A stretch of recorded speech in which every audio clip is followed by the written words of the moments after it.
What's up, everybody? How y'all doing? It is your girl, your diva in knowledge, Lady Mocha, represent Mocha's Cafe de Paradise. So I'm always serving you wisdom, knowledge, and spiritual awareness. Big ups to all of my subscribers. I appreciate y'all for still being a part of my movement, my journeys, my A1s from day ones who have been supportive of my movement since 2017. I appreciate y'all. Thank you for all the love, all the support. Those of you who have recently subscribed to the family, I thank you for joining the Mocha's Cafe de Paris movement. And if this is your first time hearing any of my content for the first time ever, and you like what you hear today, please make sure you like, you share, subscribe. Make sure y'all start supporting the struggle streamers. When I'm talking about the struggle streamers, those of us who are under 5,000 in subscribers, make sure y'all start supporting us. We are the ones that actually interact with y'all. We are the ones who actually read y'all comments. You know, we don't wait till y'all actually super chat us to read your comment and acknowledge you. You know what I'm saying? So make sure y'all support, you know, the struggle streamers. You get what I'm saying? But anyway, blessings to everybody entering the chat. I thought it was very imperative that I shared this with y'all. So before I go into today's content, just keep in mind that my husband is doing construction here at my house. So you may hear a drill or two, a saw, something going on. He's remodeling my bathroom and then my daughter's home. So, you know, you might hear some noise in the background here and there. So if you do, just disregard it. But that's what's going on. I'm in the middle of getting some work done on my house. So nevertheless, I thought it was imperative that I shared this with a lot of you, because sisters, y'all need to be prepared. Hopefully it doesn't go down in your county, but it's starting to go down for all of you who are Section A recipients. Keep in mind that these tenants are getting fed up with Section A recipients, and what is starting to happen slowly but surely, tenants are walking away from Section A recipients, and there's many reasons because of that, and it started in Cobb County. I'll post the link to it here. So when y'all get a chance, you can check it out later yourself. But basically, it started in Cobb County. A couple of Section A. First of all, let me explain what Section A is, okay? Let me explain what Section A is, because some people know what Section A is and some people don't know what Section A is. Basically, Section A is a housing program for women for single mothers, where you're supposed to be a single mother. Mods be on deck. You see anybody coming in here, trollers, give them that axe, give them those eviction papers. If you see any sisters coming up in here talking greasy, you see any trollers coming up in here, we're not going to argue with them. We're not going to waste time. Just hand them the eviction notice and we'll keep it moving. It's as simple as that. And just hand them the eviction papers. Okay, so nevertheless, this is what Section A is.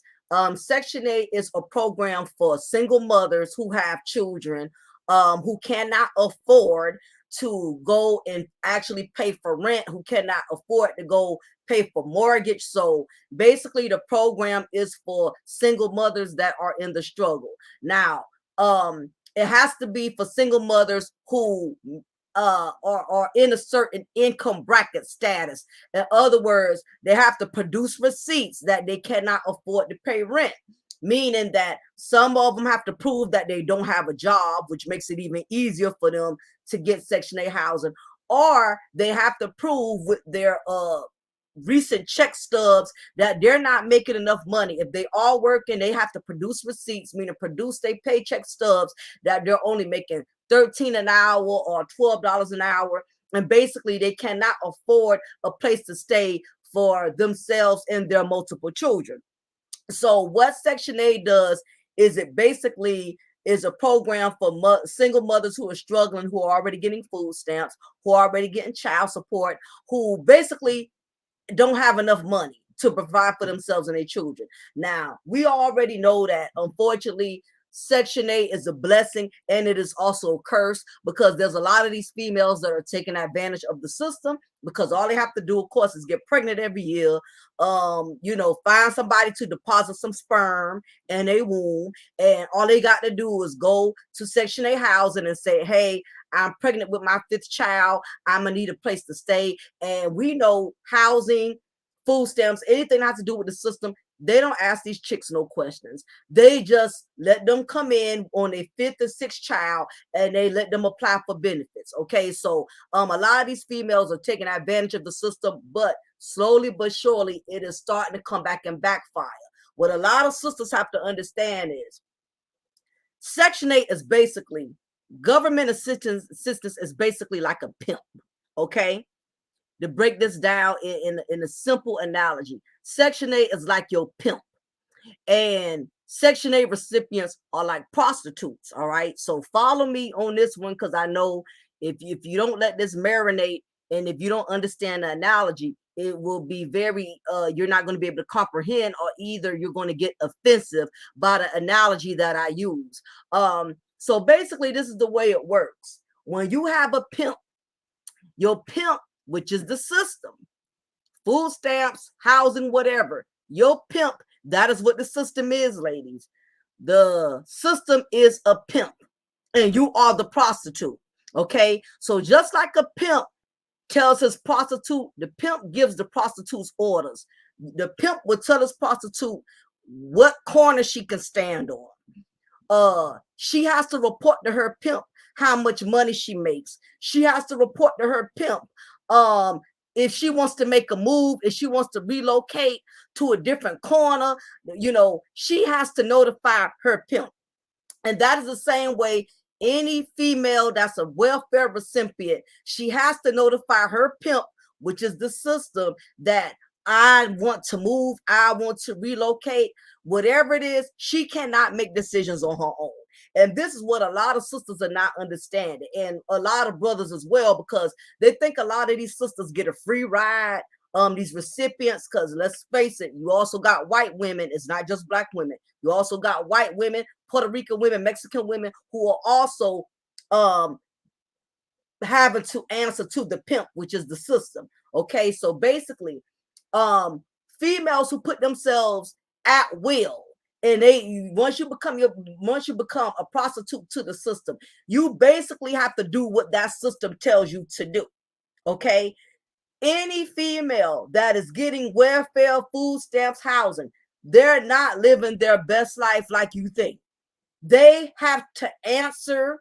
They have to doggone basically follow the obligations, the policies, the procedures, the rules to the system. Okay, so Just like a prostitute who needs her pimp, the pimp is smart enough to give his prostitute just enough. Like, in other words, a pimp ain't gonna give his prostitute a brand new house or a brand new car. The pimp is smart enough to give the prostitute just enough. He supplies her with just enough in which she will always need him. The pimp is smart enough to know that if he gives the prostitute too much, she's not going to need him. But the pimp is also smart enough to know that if he gives her just enough, she's going to become codependent on him. That is how the welfare, that is how the government system works. They have learned to give Black women just enough to depend on them, but not too much so the females that are dependent on them won't need them anymore. Because think about it. If Section 8 of government assistance, if they had Black women's best interests, if they had our best interests, why are they having programs to where we have to rent Section 8? Why the same amount of money that they're giving to these tenants to rent, why is the system not orchestrating it in which the women who are using Section 8 are not able to have to depend on it for the rest of their life? In other words, why are they paying for rent instead of mortgage? If it's really all about looking out for the best interests of welfare recipients, why are they only paying y'all rent, but they won't pay y'all mortgage?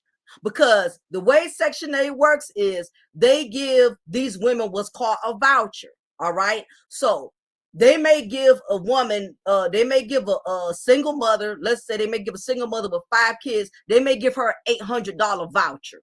Okay.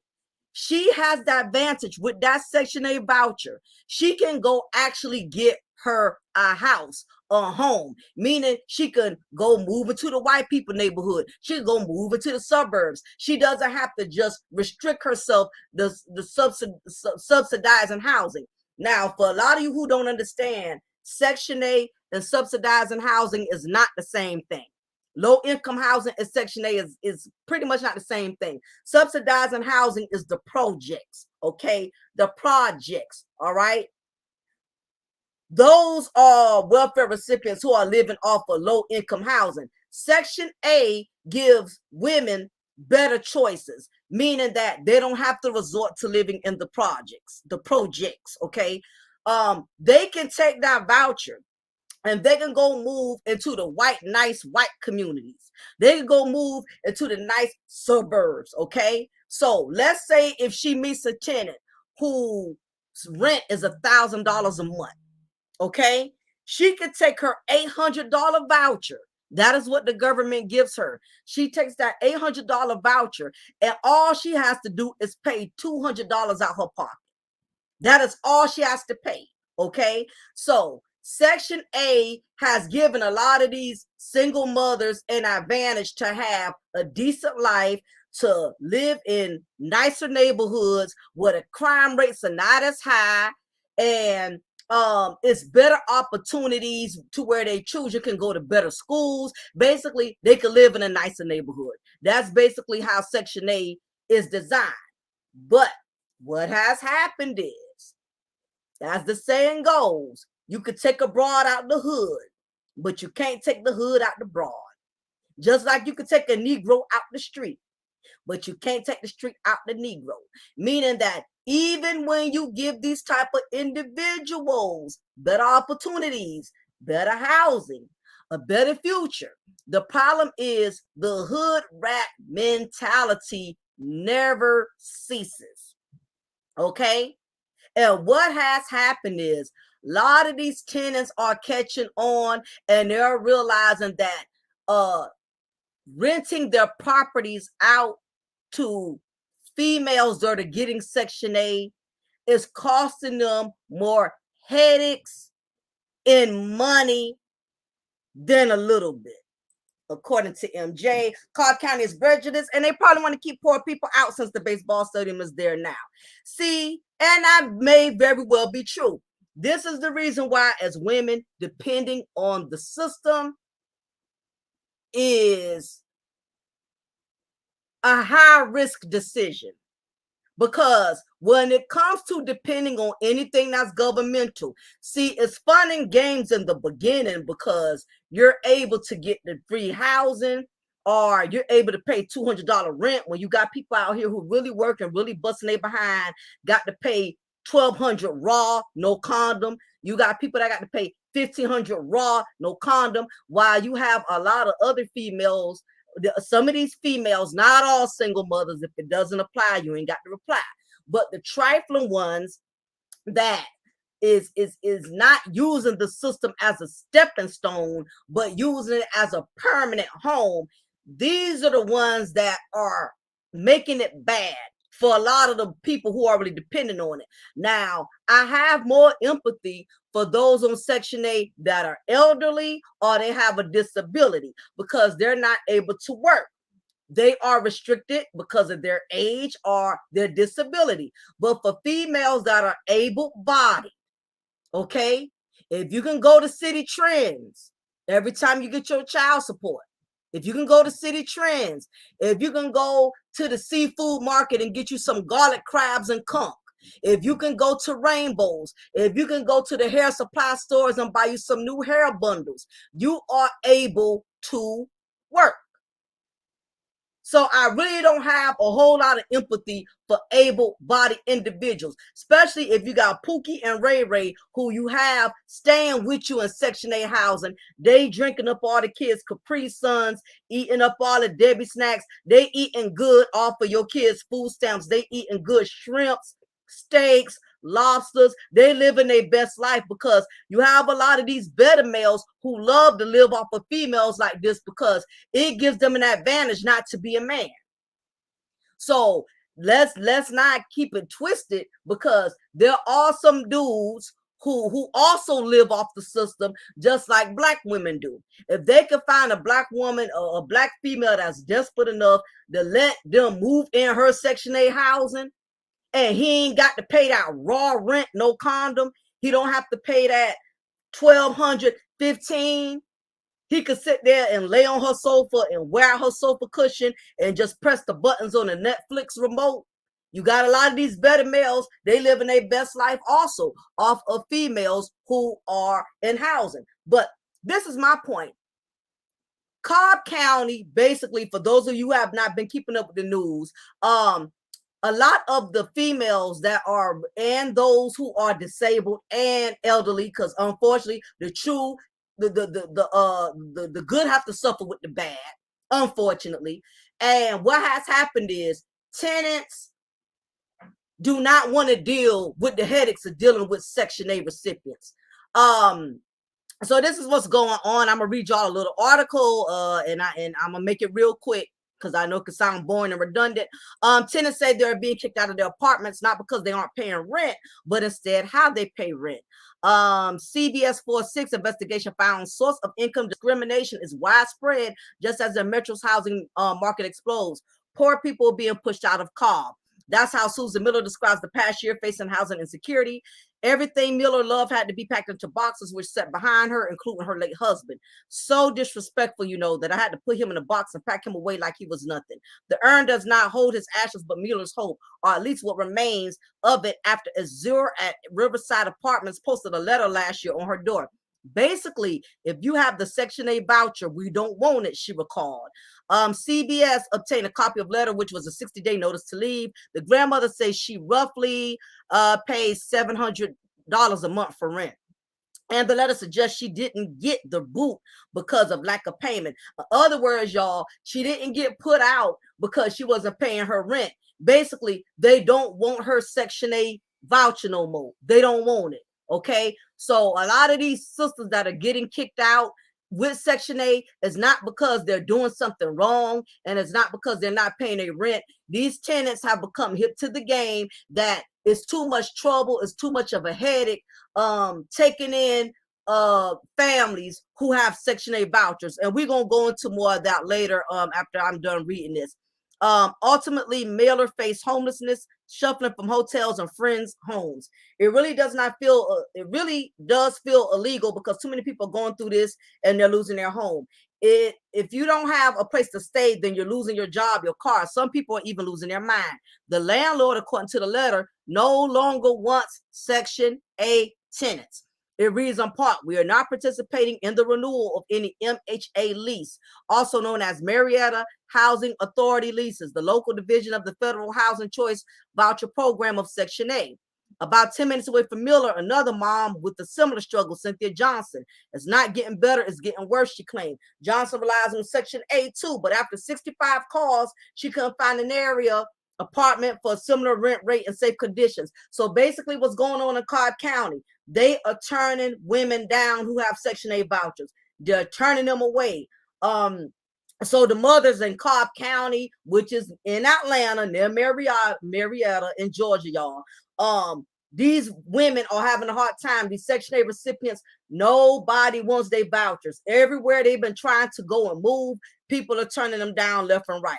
She further continues, I was on the verge of having a stroke, and I've never had this experience in my life.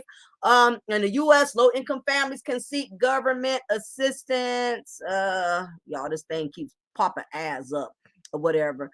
Can seek assistance from the government to help pay rent by applying to this housing Section A program. If approved, then the government pays for part or all of the tenant's rent. In cities like Marietta, signing up for the program can be difficult. And the program can be difficult itself. Marietta Housing Authority currently has a wait up list to sign. But what good is the program if landlords refuse to accept the vouchers? Or what good is the program if there's no penalty for landlords refusing it? Advocates ask. So anyway, nevertheless, as y'all can see, it's gotten to this point now. And this is the catch-22. Whenever you depend on the government, ladies, whenever you depend on the government, meaning housing, whether you live in the projects, whether you're getting Section A, you're getting food stamps, realize the government can change the game anytime they want. That is the catch-22 when you depend on the system. They can flip the switch on you any given day. You can never become too comfortable. You cannot become too comfortable with the system. While you thinking you living your best life, while you thinking you chilling, and you don't have to go out there and work hard and hustle hard. And I'm not saying this is the case with all single mothers, but if it doesn't apply, you ain't got to reply. Well, we're talking about the trifling ones. We're talking about the ones who wasn't smart enough to use housing as a stepping stone and go, get your own home eventually. Take your bread, stack your bread, and start putting money up. So by the time your kids are 18 and they're no longer getting child support, or you're no longer eligible for housing, now you can move in your own home. We're talking about the sisters who are using this as a crutch, who have learned to become complacent and comfortable in this. I'm going to pause and give a shout out to everybody in my chat. Torion, thank you, appreciate you. Titan, Jared, JB, Lix Garzi, according to MJ, Tasha Lynn, Ambion, blessings to you, Ambion, Koja Malik, appreciate you. Anybody else who's coming to chat, if I don't acknowledge you, I don't say your name. Don't take it personal. I'm just trying to keep up with the flow of the content. And beyond, good morning, Mocha and all. I am a landlord, and yes, I don't rent to Section 8 either. I know people who have lost their homes due to Section 8 tenants using the system against them. Absolutely. So that's where I want to get into. This is the problem why a lot of people do not want to rent Section 8, and I'm glad, and beyond, you actually posted that, because I was getting ready to go that direction. So good, we have somebody in here that is a homeowner who has had his share, who has his experience, and beyond, please, as a homeowner, anything you could contribute to this content to let me know your feelings on renting out the Section 8 tenants, please, by all means. Anybody that's a homeowner, let me know why you will not rent to a Section 8 recipient, and we can keep it moving. If you can get Section A, more than likely you don't work. They all have to sleep till 12, smoke, drink, screw, basically destroy the property. It costs thousands to bring that back up to code. Okay, what's up, Tito's Williams? All right, so without that, with that being said, I'm going to break down the factors for why a lot of tenants are doing away with Section A. Now, first of all, like I told y'all, the way Section A goes is these women have to show proof that they don't have a job, or either the job they have is not paying them enough to survive and maintain. Keep in mind that when these women apply for Section A, they don't just get it right away. Because think about it. For every single mother that's being produced in America, for every mother that gets impregnated with a child, keep in mind that there are thousands of other women who are also applying, because females are getting pregnant and getting knocked up every single day. All right. So every time one of these chicks get knocked up on their first, second, third, eighth, 10th, or 12th child, when they go apply for Section A, they put them on what's called a waiting list. Anybody who has gotten Section A can tell you it can take everywhere from 6 months to a year to 2 years by the time your application is even looked at. Because keep in mind, whenever it comes to anything that is free stuff is a headache. It's a process. It's a procedure. You can't just walk up to housing authority with a big belly and 3 kids and say, I need a place for me and my kids to stay. It's a long, drawn out process, because everybody is having kids. Okay. So you're not going to be treated special just because you pregnant with little Pookie and little Ray Ray and little Dustiana. Okay. It takes a while. So when you do get this Section A and you finally get that call, you get that letter, you've been approved. Section A, again, like I mentioned earlier, it has given women the privilege, single mothers, the privilege of not just being restricted to living in the projects. These women now can go live in any neighborhood. Now, the bad catch with that, anybody who has ever experienced living in a neighborhood with Section A recipients, how can I say this without offending you? But most, not all, if it doesn't apply, you got to reply. But most of the time, whenever you have these females, these Section A recipients move into the neighborhood, first of all, most of these single mothers, they're young. A lot of them not even 25 years old yet. You get these hood rat minded females, 20, 21, 22, got 3, 4 little Pookies or Ray Rays. They're not disciplined. These young children, they're not used to these undisciplined juvenile delinquent children. They're not used to living in neighborhoods where it is peaceful and quiet. So some of these females, some of them didn't start off applying for Section A right away. A lot of them, in most cases, live in public housing, which is the projects. Okay. Most of them ended up living in housing first. And you know, when you live in housing, when you live in that type of environment, everybody knows, and this is not to knock everybody who lives in the projects, because we all cannot afford to live off Grand and Grand Avenue. I get it. You know, it's all about having a roof over your head. So this is not to knock anybody who has to live in housing. But what I will say this, anybody who knows of any projects in your area or in your county, in your city, you know, I know that is where they have the largest crime rates. Okay. That is where they have most criminals. Most of them have been raised in public housing. It just is what it is. Now, I know it's going to be a sister that's going to come in the chat room. Well, what about these criminals who live in mansions, who live in the nice neighborhood? It's always going to be somebody that's going to bring the exceptions.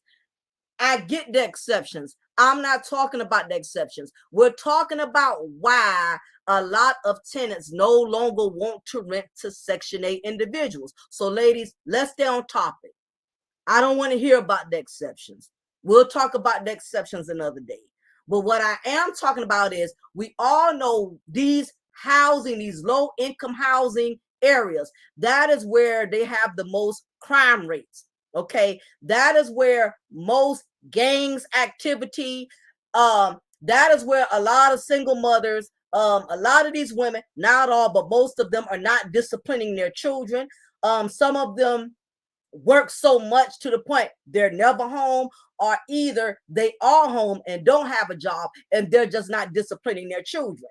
So unfortunately, when you move these type of females into these nice neighborhoods and nice homes, beautiful homes with beautiful yards, with neighbors that's living around them that have paid for their homes, you got these senior citizens who it took them every bit of 30, 40 years to pay their houses off. And you have these Section 8 recipients who move into these type of neighborhoods. They always stir up some type of uproar. A lot of these young mothers, because again, a lot of these young females that's getting Section 8, most of them are young, they uneducated, they don't discipline their children right. They don't always keep their house clean. Yeah, landlords, yeah, landlords. Thank you for that corrections, Jag.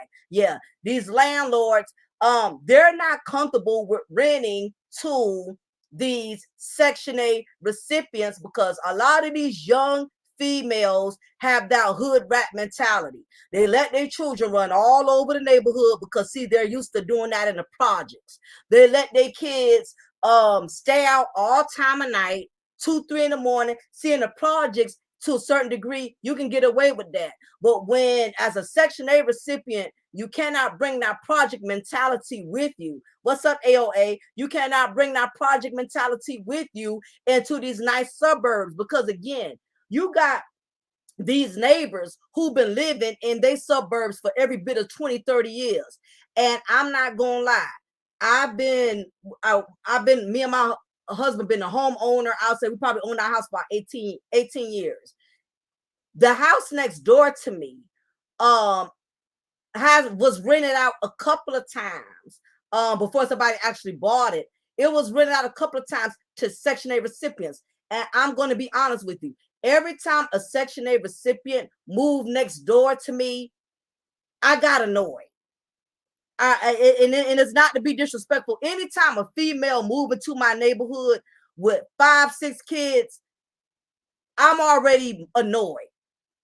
I'm already annoyed because I'm wondering, is this going to be one of them chicks where her kids are going to always be all over the street, going to be out all time of night? Is this one of them chicks that's going to have all kind of young thug dudes in and out her house who's selling drugs, bringing drugs to my community?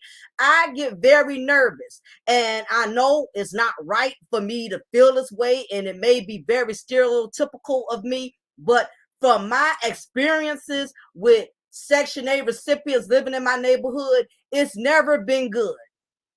It's never been good. Again, this doesn't apply for all women who get Section 8. Some women, they have their children disciplined. They go to work. Their kids ain't outside all time of night. You have some women on Section 8 who handle their business. They got their children under control. But let's just be frank. We all know the majority of these females that are on Section 8, they bring that hood rat, low common denominator mentality from housing. They bring it into these nice neighborhoods. And if you are living in the suburbs and it took you years to pay your house off, and you finally own your home, your mortgage, with 20 years, 25, you finally own your home. You want peace and quiet in your neighborhood. And here it is, this chick who's never had to pay her house off, who hasn't had to work near as hard as you. She's able to move into your same neighborhood, live just as good as you, have the blessing of getting a house just as beautiful as yours, and don't have to put in near as much work. And yet her kids are causing a disturbance in your neighborhood. Now, back to what Beyond was saying, a couple of you.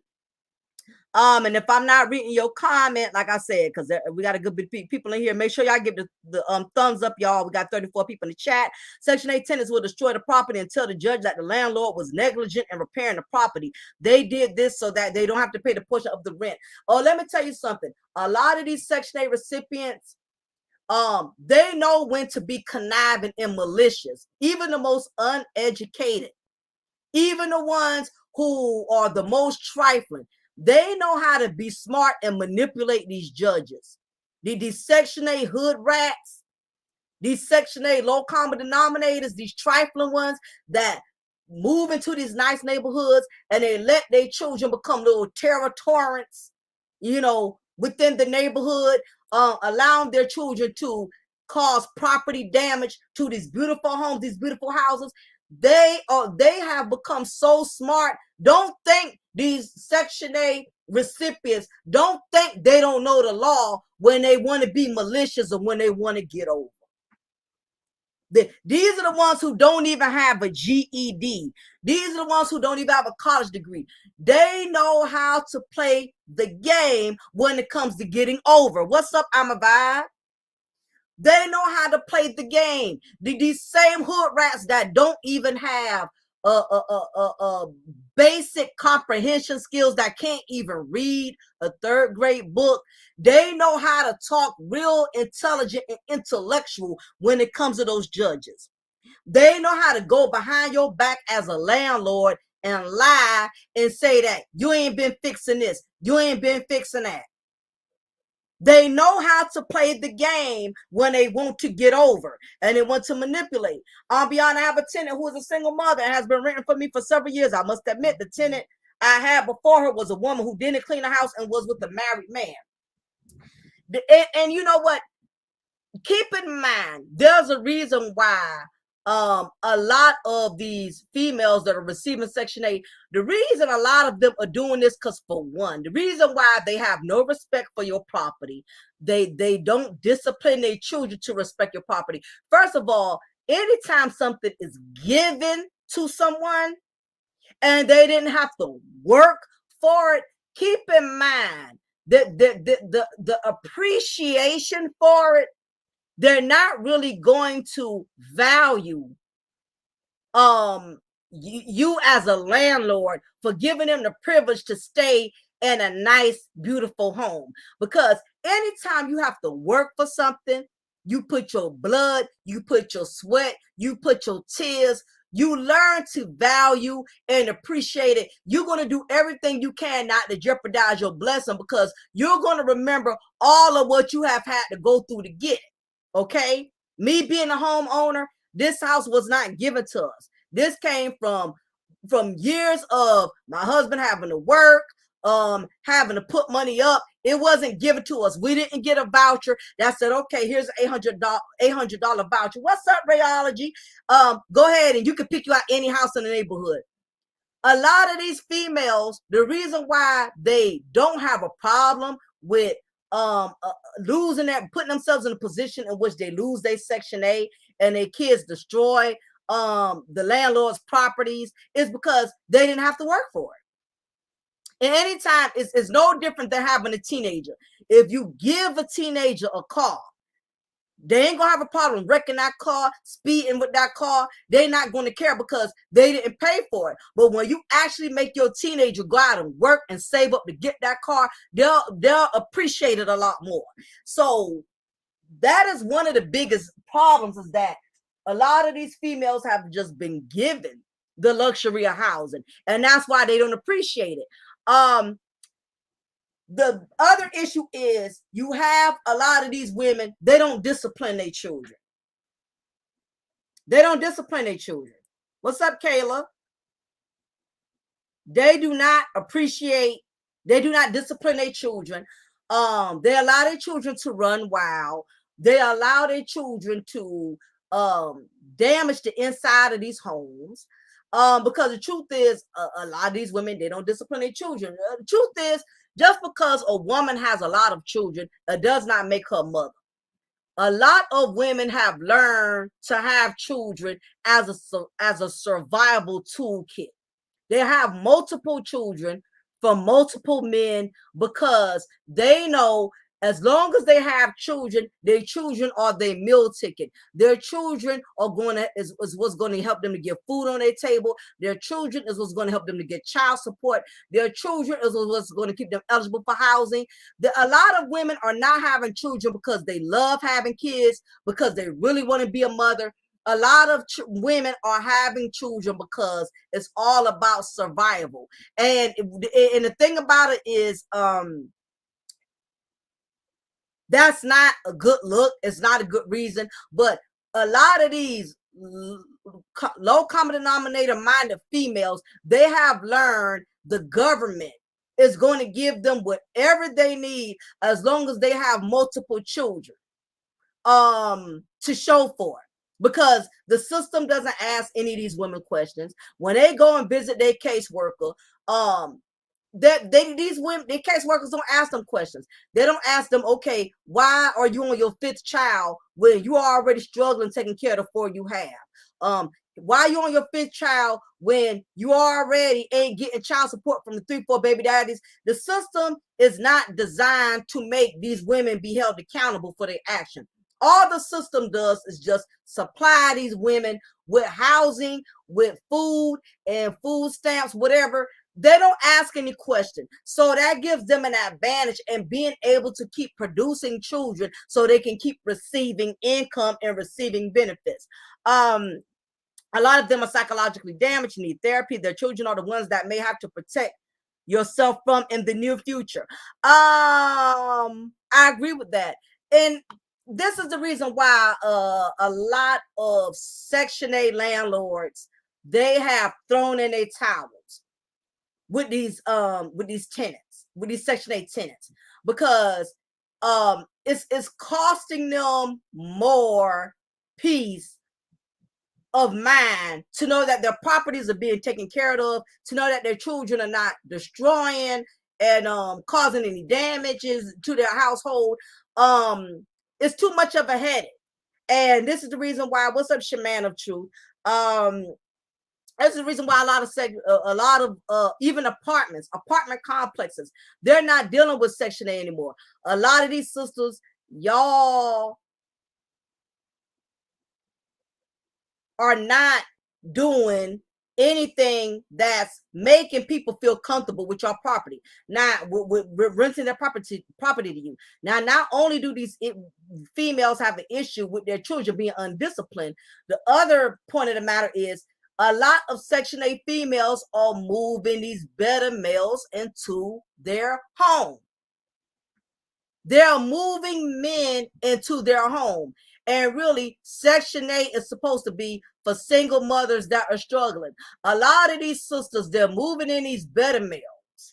And let's face it, because a lot of these guys, they want to talk about how women take advantage of the system. They want to talk about how these hood rats take advantage of the system. But do y'all not realize y'all got grown men who are also taking advantage of the system? They go live with these sisters. A lot of these grown men, they know these females ain't hardly paying no rent. So what it does is, just like the government has handicapped women and made them lazy with wanting to go out and get a job so they can pay for their own house, pay for their own rent. It has made a lot of these brothers lazy. A lot of y'all got grown sons that are living off of females who are living off of Section 8. Yes, they will sneak men into their homes. Most of the guys are no good. Absolutely. So we not just going to ride these Section 8 females. We also going to discuss these men that live off of these females that are getting Section 8 housing. You have men that are living with these women who don't work because they know they don't have to work. Then some of these young, especially these young men that's under the age of 23, 22, they selling drugs out of these Section 8 houses. A lot of these young females, they so uneducated and they so thirsty for a man. They'll let these young thugs, they'll let these young better males, they'll let these male incels move in with them sell drugs out their household, and all it takes is somebody to blow the whistle, a neighbor catch on, somebody catch on what's going on and blow the whistle and say, hey, because a lot of these females, what they don't understand is just because you got Section 8 housing and your landlord ain't coming around checking on you every day, these neighbors be looking out for their landlords. I know a lot of these Section 8 recipients, they don't know that. But your landlord who's renting your Section 8 house out to you, just because they're not there every day and they not there to see everything you're doing, you have to realize they have neighbors who've been living around them for every bit of 25, 30 something years. They neighbors are going to report to them how you take care of their household. They're going to report the activities of what's going on. You even have a lot of these landlords who tell their neighbors who have been their neighbors for every bit of 20, 30 something years, hey, if you see any suspect activities going on in my house, anything going on, call me and let me know. These neighbors, they are waiting for you because they already, let's face it, 9 times out of 10, and I'm not saying this to be prejudiced, if let's say if you live in a nice neighborhood, nice suburbs, and you see a young black female with 5, 6 kids, you're going to know 9 times out of 10 she's a Section 8 recipient. You are going to know she did not pay for that house. She's not moving in that house because she paid for it on her own. Now, I'm not saying this is the case with everybody, because you do have some young women out here who are homeowners, who are paying for their rent, no Section 8, just straight out of pocket. But let's be frank, anytime in most cases, when you see a young black female move in a nice neighborhood and you see her thug boyfriend with her, you know Section 8. As a landlord, if you confront these better men, they want to fight or kill you. They have nothing to lose. It's so many young black women who have lost their housing over these male incels. And you know what? Another thing is, when these females get in an argument or have a fight with these dudes, they have a physical confrontation and police comes over, that stuff gets reported to housing. They lose their housing because of that. It's been also instances in which some of these men, they get mad. You have some men who get mad like women. Some men will get mad when the female puts him out of her Section 8 house. Do you know these dudes will call and report to them that they was living there? It's been a lot of females who done lost housing over a Mitch, a male, B-I-T-C-H, who got mad because she got tired of him living off of her, not wanting to pay the rent, not wanting to help. A lot of females have lost Section 8 housing all because the male incel baby daddy got mad because she didn't want him living off her rent free. He'll call and report it. That has happened several occasions. We read y'all comments. Yep, that's when CPS steps in. And that's true. A lot of Section 8 recipients, most of them who have been exposed due to damaging property, they male incels selling drugs in and out their house, or they keeping these landlords, they keeping their house nasty. Every time when these houses are being inspected, they find the damage being done left and right. A lot of them put themselves in a position where CPS ends up getting involved. And it happens. A lot of single mothers have lost their children through the Section 8 program, because some of these landlords, and this ain't no disrespect to anybody like Beyond who has rented out to Section 8 recipients, but some of these landlords are very grimy. They will throw you up under the bus. Some of these landlords, they see you got a man staying with you and they know you're not supposed to have that dude staying with you. They can report it and cause you to lose your Section 8. This is what happens. Anytime you depend on the government, anybody can pull a rug from up under your foot at any given moment. Now, when you paying your own rent and you paying your own mortgage, it don't matter if you have a man staying with you or not.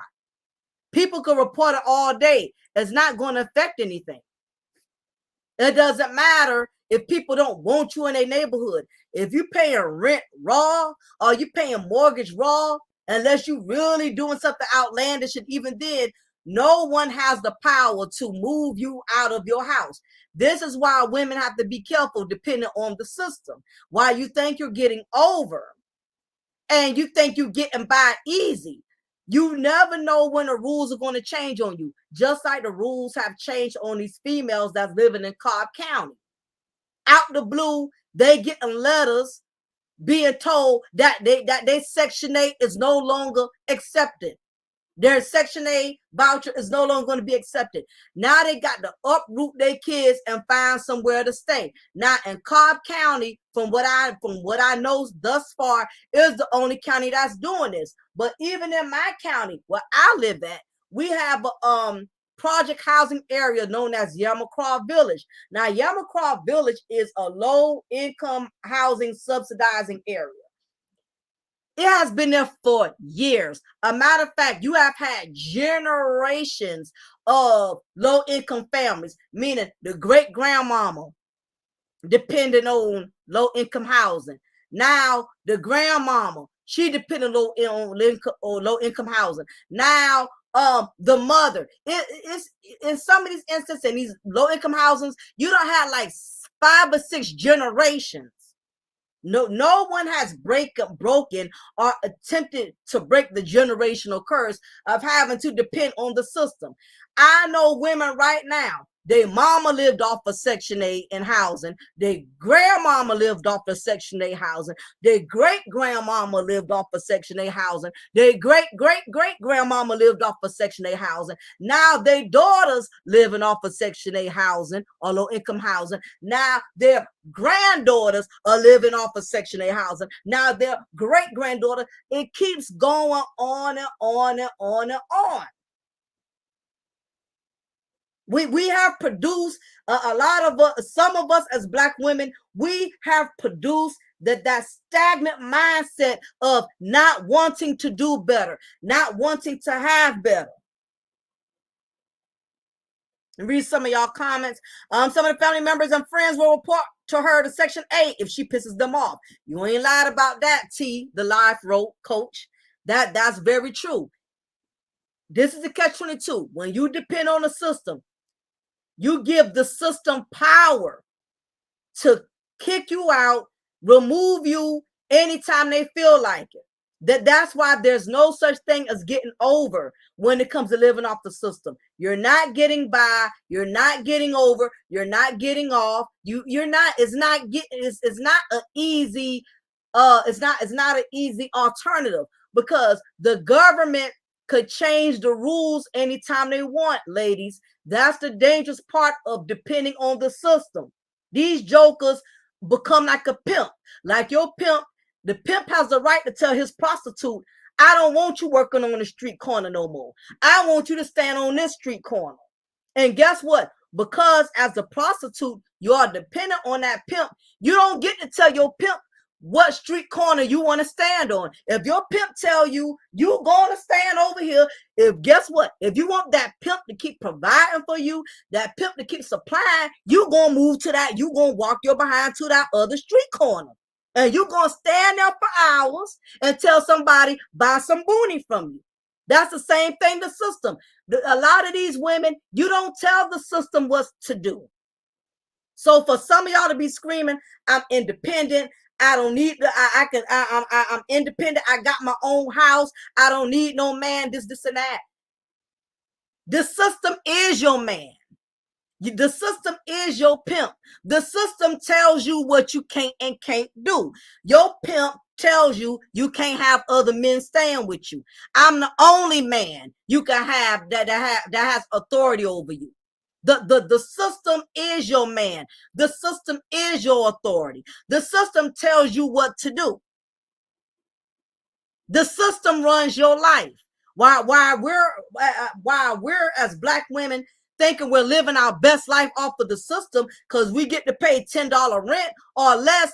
Y'all are not being transparent. Y'all have so many rules and regulations. And the sad part is, like somebody mentioned earlier, all it takes is one call, that's all. You piss off the wrong person. I know plenty of sisters who I could have burnt by reporting stuff on them because I know they doing things inside a house and they shouldn't do.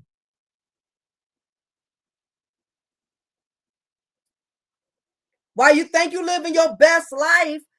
You're not living your best life because the system can change the rules as they go. And believe it or not, anybody who's been living off of Section 8 can tell you, Section 8 has gotten much more strict and much more stern. A lot of things that they used to let slide, they're not letting things slide anymore. It's more and more Black women that are losing housing because the rules are getting stricter, the policies are getting more stern, and a lot of these females is uneducated. They don't have no respect for rules. They don't have no respect for the law. So a lot of these young females, they keep bending the rules. They keep trying a system, and when the system keeps constantly having issues out of them, they get rid of him, just like a pimp. If his prostitute keeps disrespecting him, his prostitute is not bringing in the revenue, his prostitute is not following his rules and regulations, what he's going to do, he's going to get rid of them. And she's going to be back out there in the struggle. Again, Koji Malik, I was a homeowner when the market crashed with my 3 Black sons. The HOA guy, who was also a cop, trespassed on my property, trying to put down because he thought I was Section 8. Oh yeah, I can believe that. I can definitely believe that. I'm glad you said it because half of them now talk about the ones that do not have it, but hold up, your lost yours because of your boyfriends. Yeah, it's a lot of, that's why a lot of these landlords, they don't want to deal with Section 8 recipients because it's just too much drama dealing with these type of females. Like I said, a lot of these females are young, they're uneducated, they don't have enough common sense. If you're living in a nice house and you have a tenant, I mean, if you have a landlord that's renting out their home to you and it's a nice home, you should not put yourself in a position in which your landlord gets frustrated with you and report you to Section 8 to where you end up having to stand dealing with an eviction. You should be grateful and not do anything to jeopardize your benefits. You shouldn't be tearing up these people's houses. You shouldn't be letting your children run around 2, 3 in the morning, all in your neighbors' yards. A lot of these Section 8 recipients, their kids are very destructive. Their kids have no home training. Their kids are don't have fathers in the household that's helping the mothers to discipline and structure these children. So it's a lot of that going on. Shaman of Truth, nosy neighbors with baby daddies hit on me because I stay to myself and they do not know my business. Pay my rent on my own while they're with the baby daddies and he cannot take care of them. So true. I have a homegirl who got kicked out of her home and she is on public housing. She lucky she was able to get another place. Yes, it happens all the time until they eventually they run out of luck. They push their luck too many times. And eventually, Section 8 disposes them permanently and blocks them from being able to get housing anywhere until it becomes a continuous issue, or for some of them, all it takes is one bad situation and they're banned from life from Section 8. Right, going through hell and high water, like, damn, go get you a job. Yeah, but this is what's going on. This is why a lot of these women, these females, they're losing Section 8 housing. It's too much drama. It's too much stress. A matter of fact, and then some of these females have the audacity to be disrespectful. Some of these females will talk to their landlords any kind of way. And how dare you sit up there and disrespect your landlord who's allowing you to stay in his or her property on their premises, and you tell them, well, I'm a grown woman, I'm gonna do what I want to do. Nobody gonna tell me. To a certain degree, if I see your kids tearing up my household or destroying things on my property, I got a right to complain. I got a right to tell you I'm not going to accept this. I'm not going to tolerate this. You know what the sad part is? Some of these females, and I think that's another reason why a lot of people are not accepting Section 8 recipients. A lot of these females have the audacity to feel entitled. It's this sense of entitlement. The government, and I will say this, and I think, and I could be hanging myself for saying this, but I really believe the government has given some of these sisters a false sense of entitlement. Whenever people have been sheltered, or it's a lot of sisters that's feeling privileged. And this is why, in all due respect, and I know this is for all Black women, but this is why the majority of some of these sisters get out of pocket. And not only do these sisters get out of pocket with Black men, they also get out of pocket with other Black women. They also get out of pocket with anybody who has anything to say to them, because what has happened is the system has basically created a bunch of spoiled brats. We have a lot of spoiled brats in the system, and this is the reason why there's so many Black men to a certain degree that are annoyed with Black women. They are frustrated with Black women, and to be honest, as a Black woman, I'm even frustrated with other Black women. So don't think for a second that you have Black women up here who co-sign with other Black women.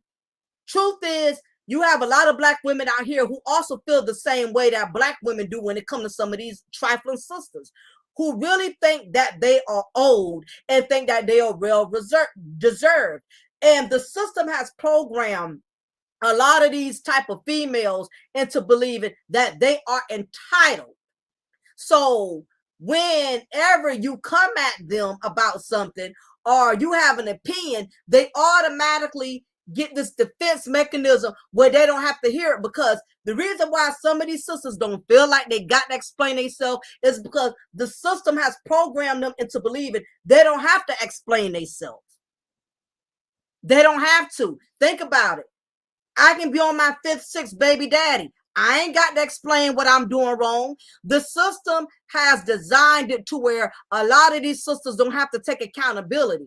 And once they have that I don't have to take accountability mindset, and it has been programmed into their psyche, they program that no accountability to everything. Because I see these young women all the time. When I was working in a correctional, when I was a correctional officer, I seen a lot of these young Black females who came into the jail, getting arrested for doing stupid stuff, violating their probation, or getting in fights, scrapping it out with other females, over no good dudes and all this and that.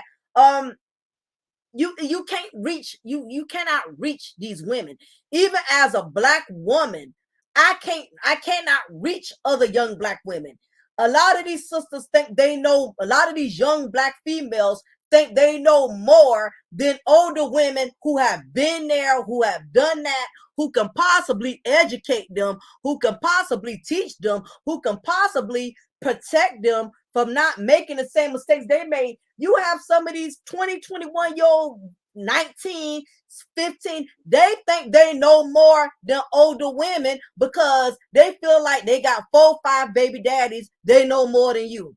They feel like because they started getting penis at 13, 14, they think they're more womanly than you. This is what we are up against. We are up against a society of hood rat minded females who feel a sense of entitlement, who don't think they got to listen to nobody. But it's cool, because what happens is, even if you don't feel like you got to listen to anybody, you don't feel you don't have to humble yourself because you got your stamps, you get your child support, you got your housing, you got all these governmental trinkets to where you don't feel you got to humble yourself. What tends to happen is life is going to humble you sooner than later. Life has a way of humbling you down. Life is going to humble you, because what's going to happen is your hard-headedness, your stubbornness, your sense of entitlement, your sense of thinking because the government gives you everything. You don't have to take accountability. This is why a lot of these young Black women find themselves in a struggle by themselves. They cannot find good companions. They cannot find good fathers of their children. A lot of them are very stubborn, and a lot of it has to do with the way they were raised. You have older hood rats who raise young hood rats. A lot of young Black women are going to forever be damaged. They're going to have a hard time in life because the kind of women who raised them with the mindset of feeling entitled. And it's unfortunate that a lot of young Black women are going to come in this world. They're going to struggle. They're going to go through hardships because their mothers didn't teach them anything. Their mothers didn't educate them. Their mothers didn't tell them, don't go around here having kids from every Tom, Dick, and Daryl. Don't go around here using your womb to profit so you can get housing, so you can get food stamps. Don't go around here, intentionally opting to be a baby mama versus being a wife. Don't go around here just having making your ultimate goal is to have children instead of having a family. And these young women, this is why they go through so much. You got what I know, young women who done gone through more hell and back at 13 or 14 than I done went through at 42. A lot of them are going to have a hard life. A lot of them are going to come up hard because a lot of them have made grown woman decisions during their youth. And this is the issue with a lot of us as Black women. A lot of us are catching hell. A lot of us are going through hardships because the truth is a lot of us have made grown women decisions during our youth. Being promiscuous at 12, 13, 14, all that promiscuousness. Once you done learn that you can use what's between your legs to get ahead, and that's all you utilize, never having to use your brain, never having to use any wisdom, any common sense. Eventually, it comes back to haunt you as you begin to get older. It comes back to haunt you. But nevertheless, I know I'm digressing and going all over the place, but this is the reason why a lot of these landlords, they're not doing Section 8 anymore. And it's unfortunate because there are some women out here who are doing what they're supposed to do. You got women out here, they working, they staying out of trouble. They don't have every Tom, Dick, and Daryl living off of them and taking advantage of them while they own housing. You got some sisters out here who handling their business, but it's unfortunately what is going on. The hood rats, the low common denominator, they are making it hard for everybody. These apartment apartment landlords, they're getting to a place in which they don't want to deal with anybody that is getting anything from the government. They rather deal with people who are paying rent on their own, because they know that people who pay rent on their own, they're more than likely to not do anything to jeopardize their housing because they're working for it. You have people, landlords, they don't want to rent out their houses to Section 8. They rather rent it out to people who actually work, people who actually got jobs, who provide, because they know people are making money through their own blood and sweat, so they're less likely to cause trouble. They're less likely to damage their property because these people got to pay for this stuff out of pocket. But whenever you have individuals who have things that are handed to them, they don't appreciate it. They don't value it. They don't care what they got to lose. I cannot tell y'all how many times I have driven through the hood and I've seen pass by houses in which all the furniture was placed out on the curb. All the beds, all the clothes, because you have a lot of these females, they won't even pay their $10 rent. What's up, the child-free thinker? Yeah. The thing is, what a lot of people have to understand, unless a person changes their mindset, it doesn't matter how many opportunities you give a person who is not willing to grow and change their mindset. You have a lot of individuals, Black men and Black women, they don't want to do any better. You cannot change the mindset of a person who does not want to do anything better. And it's not just these young women. I know grown women who are over 40 years old, grown men who are over 40 still can't get it together. Everybody in this chat room, we all know somebody that's grown and still can't get it together. They don't have opportunities given to them left and right. I know grown women now. They've been blessed with so many opportunities. They have housing, they have Section 8, and no matter how many opportunities, she sabotaged every opportunity she ever had. You got some people that are just pathetic. They just sorry. Ain't no excuse for it. Ain't no because of my childhood. And Black people, this is another thing. I'm tired of people using mental excuses, mental illnesses. That mental illness card has played out for me. I'm tired of the Black community using mental illness. A lot of it is just straight sorriness. It's just straight patheticness. All this, what happened to me in my childhood, I've been abused, I done had trauma, people mentally ill. It's a lot of people, and I get it. Trauma affects everybody differently. But I find it funny that these same individuals who claim they got mental illness, who claim they never got help for things that happened to them in their childhood, they know how to conveniently manipulate the system. They know how to manipulate the judges. They know how to manipulate the law. I done seen these same individuals who claim to be mental. They got all the common sense in the world when it comes to being conniving, when it comes to scheming and getting over and manipulative. So the mental illness card, that has played out for me and the Black community. We cannot keep using mental illness as an excuse not to be a grown man or a grown woman and handle our business. Exactly. And you really can't. And this is the reason why a lot of these landlords are doing away with Section 8, because they realize they can't change the mindset of these people. They realize some of these females on Section 8, they very bigoty, they very ghetto, they're ratchet, they not trying to better themselves. They go on collecting multiple baby daddies, knowing they're not getting help from the baby daddies who already ain't doing nothing. They're not trying to go to college. They're not trying to get a job. They're not trying to start their own business.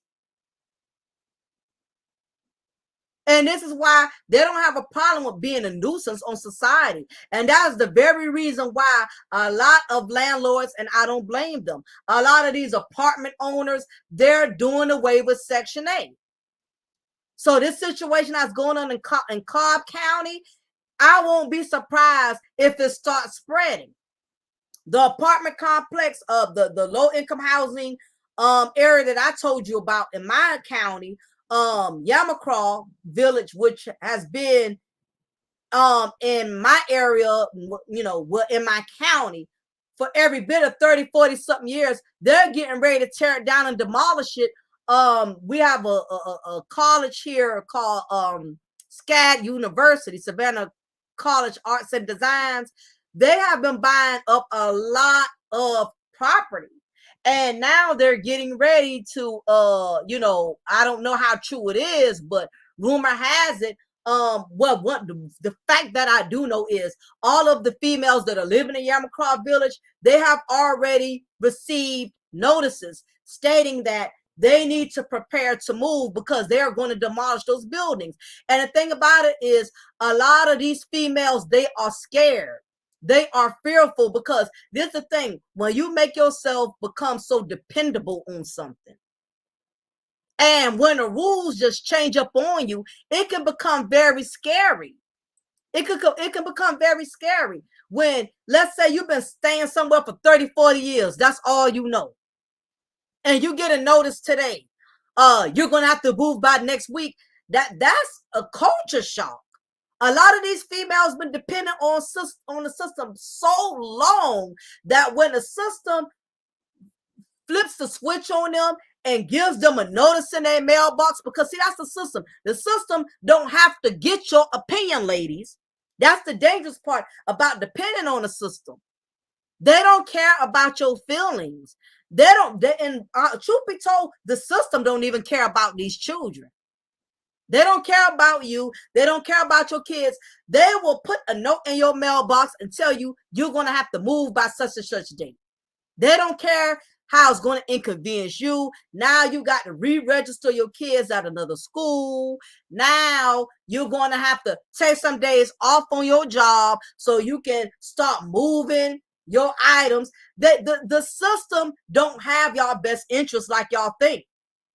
Even the system is known, excuse my French, but even the system is known to shit on y'all from time to time. I've seen them do it. I've seen the system tell y'all, okay, we're giving out vouchers for those who can't pay for their light bill. We're giving out vouchers for those who can't pay for their water bill. I've gone by these places and seen people stand outside the building for 6 or 7 hours only for them to tell you, oh, we done gave out all the vouchers. We can't give you out anymore. That is the bad part about depending on the system. To me, the system is like an abusive husband. And I'm going to tell you why. The system, just like an abusive husband who knows his wife is depending on him, who knows his wife is depending on him for the income, for financial providing, depending on whatever he's going through, he can pull a rug from up under her foot and say, I'm not giving you no money to get groceries. I'm not giving you no money to put gas in the car so you go to work. That's how the system works. And I'm surprised a lot of these sisters ain't caught on to it. Thank you, King Ba. It's a control game. Exactly. What's up, Jay Shine? I never accept Section 8 tenants. They have no respect for your property. You are not the only one, Jay Shine. Everybody in here saying they don't do Section 8 recipients no more. Delphina, people can be mentally ill, but why they spent $500 on J's but not a therapist? Exactly. You will get help if you were tired of being mentally ill. Thank you. So we got woke individuals in the chat room. That's what I'm saying, King Ba. Section 8 is a control game. Why would you want to depend on something that can control you? All of these Section 8 recipients in Cobb County, they have to uproot and relocate. And guess what? Section 8 don't care about your feelings. Section 8 is not going to call none of y'all and say, okay, we're thinking about moving y'all out and relocating y'all. They don't hold no meetings for Section 8 recipients. They don't get no surveys from y'all. They don't ask for no assessment. Section 8 don't even ask, the government, the housing don't even ask tenants. Is your landlord treating you right? Is your landlord coming to fix things? Or how do you feel about the They don't care, because like I said, Section 8 is like a pimp. If a pimp is providing to his prostitute, he don't care nothing about her feelings. If your pimp tell you, you better go stand on that street corner, you gonna stand on it. If you want that pimp to keep providing for you, you will. All this, I'm glad I'm single. I don't need no man to tell me what to do. As long as you are on Section 8 or receiving government, ladies, you do have somebody telling you what to do. So miss me with that. There's no such thing as, if you are on Section 8, if you are receiving governmental housing, you are being told what to do. There's no such thing as nobody tells you what to do. They tell you what you can and can't do. Section 8 tells you you can't have another man staying with you unless we know. Section 8 tells you You cannot vandalize these people's property. You cannot cause any damage to these people's premises. Section 8 tells you you have to report your income every 6 months or once a year. Section 8 tells you that if you're getting extra income and you don't report it, they're going to cut you off. Section 8 tells you if somebody reports illegal activity, any illegal activity, we're going to take your housing. Do you not realize even in Section 8, you cannot get locked up for any aggravated assaults? You cannot get locked up for any domestic disputes. If somebody is on Section 8 and they go to jail for physically fighting somebody, do you not know somebody could report that to Section 8 and tell them you got locked up for aggravated assault? And as long as they screenshot your mugshot picture, they screenshot Section 8, see it, they're gonna put you out. It's so much power Section 8 has. The government has a lot of power over your life. Why you thinking you getting over? Because you're getting these food stamps, you're getting this housing, you're not getting over. The system controls what you can and can't do. And if you piss off the wrong person, all it takes for them to do is to report your name to Section 8. I've even witnessed other black women do other black women in. I've seen females be friends and fall out, and their girlfriend call housing and say, oh, well, I know my friend, she got a second job that she didn't report. My friend, she got a man staying with her.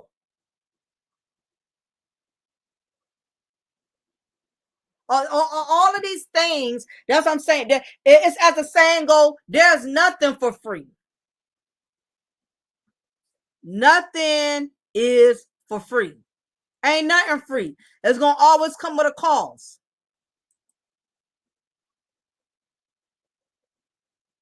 It's going to always come with a cost. You never know when you can get a letter from these people and they tell you you got to move, or we're going to have to terminate your Section 8 voucher. Inflation will cause so many baby mamas to be on the streets, and that is a shame. The baby daddies will run to their mamas or other baby mamas. This is why I will never have many kids ever. And I don't blame you, child free thinker. I don't blame you. And you know what? You have a lot of these women, they get offended when other women say they don't want children.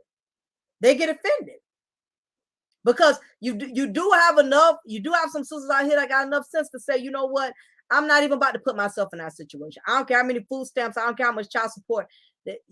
Because anytime the government, they can change the rules anytime they want. That is the dangerous part. Like Section 8 has changed a lot. Like back in the day, this is what I mean when I say Section 8 could change the rules as much as they want. Back in the day, if you have 5 kids, they would give you 5 bedrooms. They would give you a 6-bedroom house. So if you had, let's say if you had 3 girls and 2 boys, everybody had their own room. That's how it was back in the day. Section 8 has tightened up on that now. What's up, Queen of the South? Appreciate you, hon. Now Section 8, they don't do that anymore. Running with the same analogy, if you got 5 kids, right? 3 of them are boys and 2 of them is girls. Guess what happens now? You're going to get a 3-bedroom apartment, meaning that 3 of your boys got to share 1 room and 2 of your girls got to share another room, and you have 1 room. So you get a 3-bedroom. But now I've heard it's changed even more since then. Now they saying that they're not even doing that. They're saying now they're putting all the kids in 1 room. I think all the Section 8 rules, they vary from state to state, from county to county, from different housing programs. But now they got it to now where they done got hip to it, And they realize that, no, we're not trying to make y'all comfortable anymore. We're just giving y'all the basics. So lately, they even have tightened up on that. So if you got 5 kids, now all 5 kids got to share that one room, and then you have your room. So it's gotten to the point, Section 8 has gotten smart. Section 8 has gotten hip to the game. Not only that, Section 8 wants to save money. Putting a female in a 5-bedroom house is more expensive than putting a mother of 2 or 3 in a 1 or 2 bedroom house. That's why I say the government ain't looking out for sisters like y'all think they are. Thanks for the cash app from MX. I appreciate the cash app. Thank you so much. I appreciate the movement, for supporting the movement. Comments. Virgo. Yep, I like your name. It literally speaks my language every single my life. The child-free thinker. I do not blame anybody who does not want to have children right now. I totally feel you. I don't like liver, but I don't announce it to the world. Atlanta interviewers show a range of homelessness from those without kids to those with kids, educated, uneducated, married, unmarried, is deeper. Absolutely. Queen says Section 8 is a trap unless you use it to go to school or a trade school. So that when you got to graduate, you can afford rent when you're old. That's basically, you summarized, you said it all in one summary, Queen of the South. That's basically my overall concept of this. As Queen said, Section 8 is a trap unless you use it to go to school. And that's exactly what a lot of these women are not understanding. You're supposed to use the system. Don't let the system use you. If you are struggling, you having a hardship, things happen. I get it. You probably can't, you and your kids, y'all cannot live with other family members. You don't want to be a burden on anybody. I get it. But Section 8 is supposed to be a stepping stone. And that's it. But what has happened is y'all have made Section 8 y'all permanent solution, and not understanding that Section 8 is an entrapment. They'll give you everything you need in the initial beginning, but the scary part is the rules keep changing. You ever been on a job where you've been on that job for a long time and you like your job, you like the management, you know, it's not perfect, but you like your job. A new manager comes in and changes everything for no reason. Like, if it's not broken, why fix it? Or they have to change because 1 or 2 people doing something stupid is very discouraging.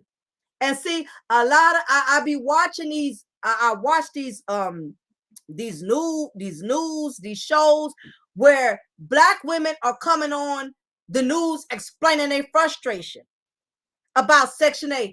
I'm tired of standing in this long line. They told us to be down here 8 o'clock and ain't nobody came to see us. You have these sisters that will get on the news when these news anchors talk to them.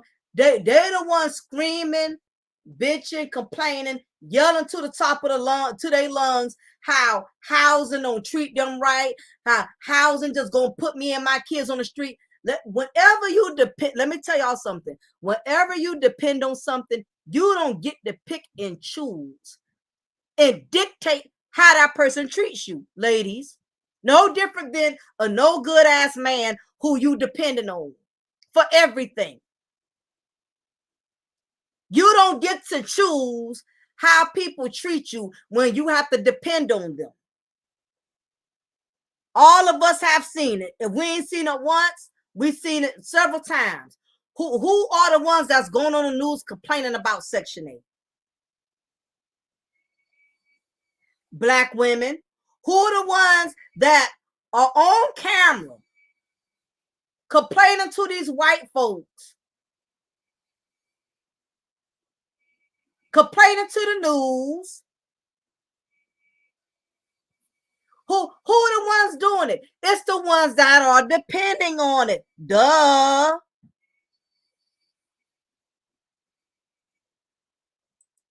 Queen, that's another one. I used to pass up jobs to work for the housing authority. They would always try to get me to come to work for them. Too many angry clients. Absolutely. You ain't never lied, Queen. Anybody who works for housing know you have to deal with some bitching black women day in and day out. They're going to come up there bitching, I didn't get my voucher. They're going to come up there bitching, my child support ain't came on time. Women that are in the struggle are the most complicated individuals to deal with. Women who are dependent on the system are the most complicated individuals to deal with. Because again, what did I tell y'all earlier? It's that word entitlement. I feel entitled. Now, do you not realize, I know a female personally who used to work on the same job as my mother. She intentionally, every time her boss tried to give her a raise, do you know she intentionally denies getting a raise because she knows if her income goes up, because like I told y'all, women who are on Section 8, they got to report every so many months. They got to report that income, right? In other words, you don't just move in Section A and that's it. Every year, you have to report your income. So because of that, do you know she has denied getting a raise for almost 4 years because she wants to keep getting low income so she can keep receiving Section A?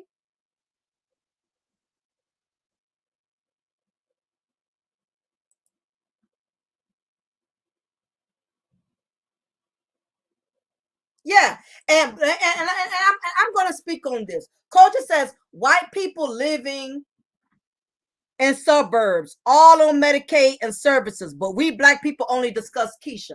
Let me tell you why we need to discuss Keisha. Let me tell you why. Yes, we know this. We know Bob and Becky are on food stamps. We know Bob and Becky receiving Medicaid. But like all of us in here know, at the end of the day, we don't have the connection. We don't have the complexion for the connection. If it really get that bad, the government is going to look out for them. We've never been granted the same privileges as they do. And there's plenty of them. I know we got Becky's on food stamps. We got Becky's getting housing. I'm fully aware of that. But the thing is with black people, we're never granted the same privileges. We're never extended that's the same type of empathy compared to other races. And this is the reason why we shouldn't become so complacent and so comfortable just because there's other races that are also getting the same privileges that we have, because at the end of the day, we're the ones that's getting dragged more than them.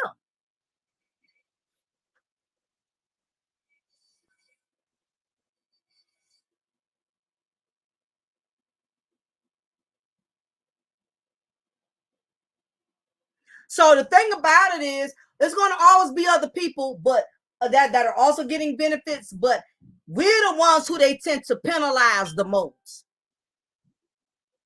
They catch us doing something, they catch us in the wrong. Oh, it's hell over ice water, and y'all know this.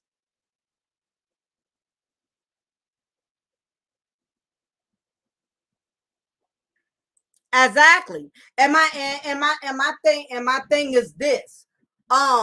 Unfortunately, we are the ones that are being more sloppy with our benefits. Now, one thing about it is that one point in time, I stayed in housing.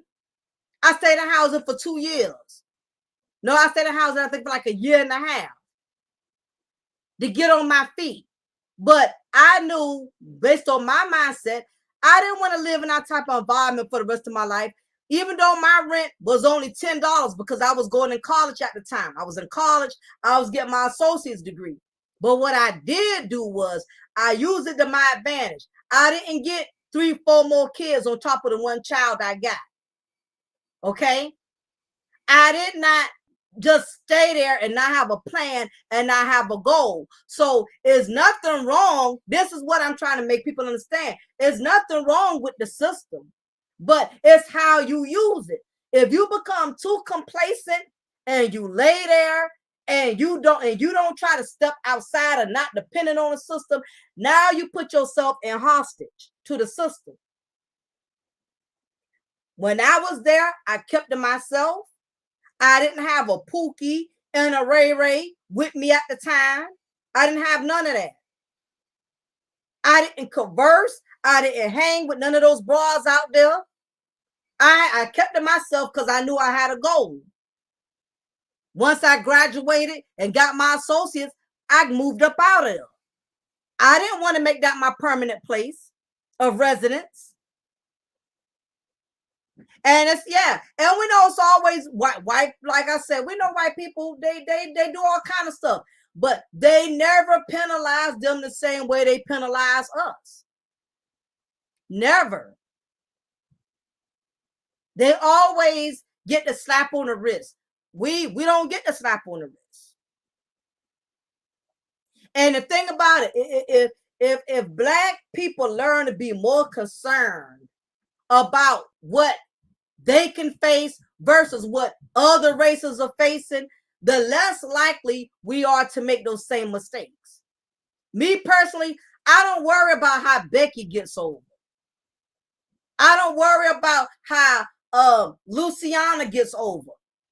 I know, me being a Black woman in America, they're not going to spare me the same empathy that they do for other races. I don't have time to figure out why they look out for Becky, and we know Becky gets stamps. We know that. But guess what? At the end of the day, they're going to come down harder on us. Let us mess up and make a mistake.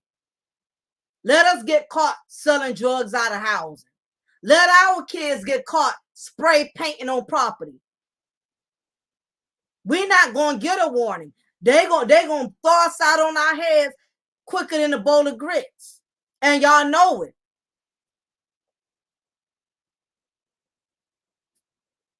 At the end of the day, as Black men and Black women, you have to put yourself in a position in which you don't depend on the system, because the system ain't going to spare you what they're going to spare them.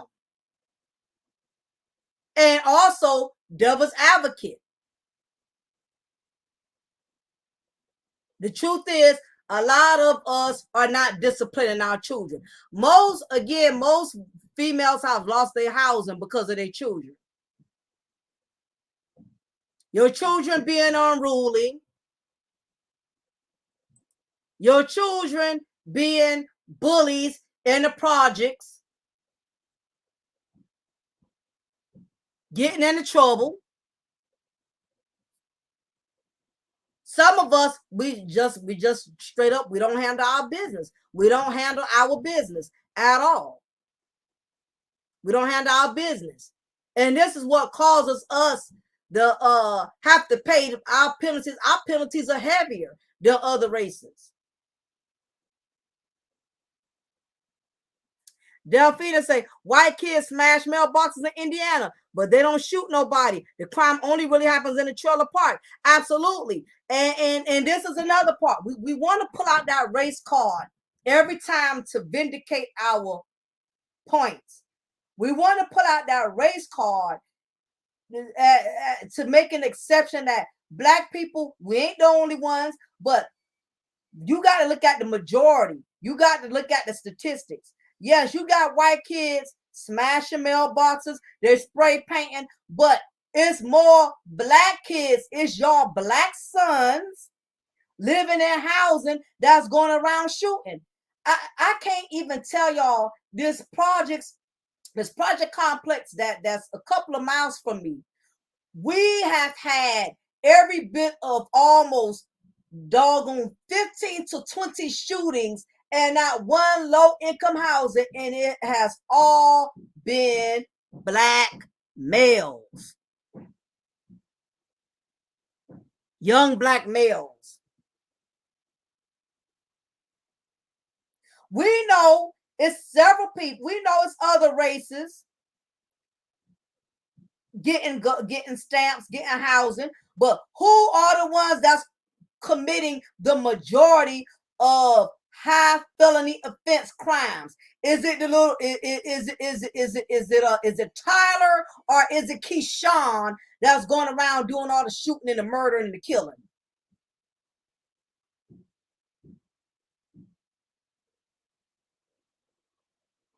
So child, so true, child free thinker.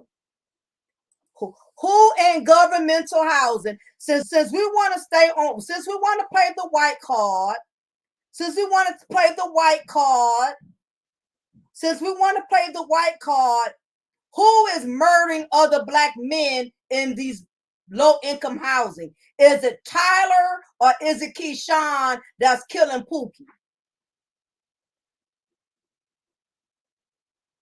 Who's killing Mike? Who's killing Day? Who's killing the black males in these black neighborhoods? Is it Tyler? Is it Jonathan?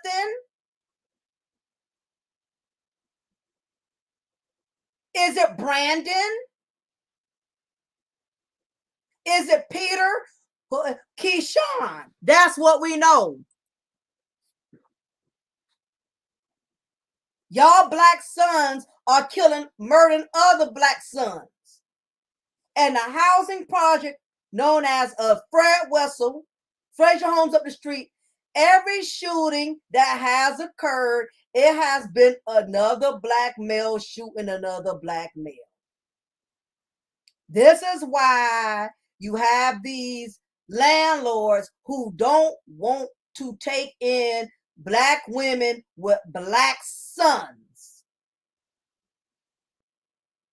A lot of black women have lost Section A over their black sons murdering and shooting. These young men will go out in their apartment complex, want to shoot somebody because they have anger issues, want to shoot somebody who's probably got better tennis shoes than them or just better than them or whatever the case is. You got a lot of young, angry black males who got here and take their hostilities and frustrations on other young black males with a gun. There has been every bit of 15 to 20 shootings within a year. Matter of fact, we just had another one, 3 days ago, except this time he shot a black female.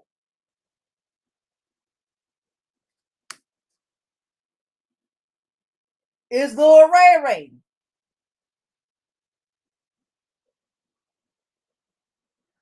Who's paying them? No, nobody doesn't have to pay black people, black males to kill. Black males are doing a good job of that on their own. You got a lot of angry young black men because they don't have fathers in their lives. All the mothers that they have are not nurturing them, showing them love, or they're angry because they're not able to afford the finer things in life that other black males who come from better, stable, financially well-off families are able to afford. So they go and kill and shoot and murder these other young men. I worked in the jail. I've seen it 1,000 times. Most of the young black males that were entering inside that correctional facilities, the majority of them lived in household with single mothers. Most of them was living in housing, living in the projects with their mothers. Now, some of these women are single mothers at their own right because they didn't care about who their baby daddies were. They were going around getting pregnant and for multiple men just to receive benefits. Or in some cases, some of these women are single mothers because another black male killed her child's father.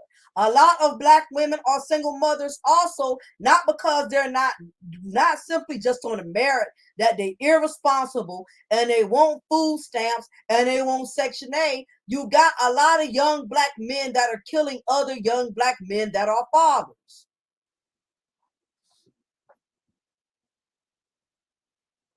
We got a lot of that going on. And it's 1,000 factors. And we know that I just indicated. A lot of Black women are single mothers either because they were straight up negligent, irresponsible, didn't protect themselves from having multiple children for multiple men because they want benefits, they want governmental security, or in some cases, you have had Black women who have had all their children from one man, only for them to lose the father of their children from gun violence from another Black man. Look at Young Dolph. Young Dolph didn't have multiple baby mamas. The one woman who had both of his kids from, who took them from his kids? Another young Black male. So all Black women are not single mothers because they are sorry and don't want to use birth control.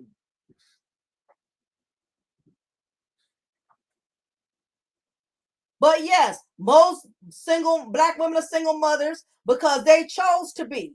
But what about the instances in which they didn't have a choice? In which somebody, because another hating Black male was hating on him, so he snuffed him and took him out. In my correctional facility where I worked, most of the Black men came in there for shooting and killing other Black men. They didn't kill white males. They didn't kill Mexican males. The majority of the Black males that was incarcerated at my facility, they killed other Black males. Now we can discuss the exceptions all day. We know that there are some trifling Black women out there. We know that. We got that narrative down. In fact, the majority of the brothers in the Black YouTube sector, all they talk about is Black women being trifling. So we got that narrative down pat. But we also got to understand at their own merit, you have a lot of young Black men that are going around here angry and depressed, and they're taking it out on other young Black males. So whenever they encounter a situation in which they can use that gun to vent out their frustration, or in some instances, it's just street cred. You got young Black males that are going around here killing other young Black men for street cred. They want to be known for something. They want to be relevant. You have a lot of these young Black males, they don't have any other purpose in life. Now, this ain't the case for all Black men, because you have some Black men out here, they don't want nothing to do with the streets. They don't want no part of gang activity. You got young Black men out here who trying to work, who trying to come up out the hood, who trying to start their own business, even if it's something as a car wash. You got Black men who don't want to fall into the prey of become another statistic to the jail system, another statistic to the graves. You have Black men out here fighting with everything in their might to come from up under that curse. And you got others who fall right into it.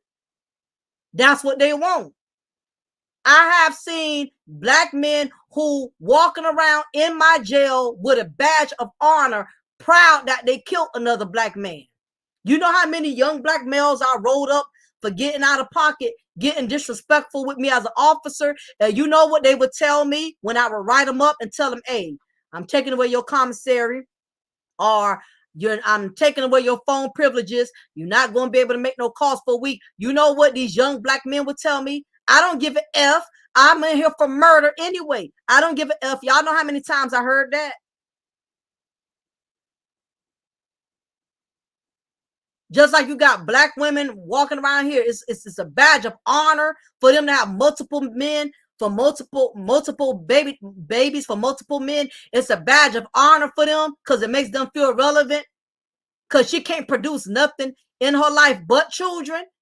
You got young Black males, they hold killing somebody, they hold killing other Black men. That's a badge of honor for them. I heard them brag about it.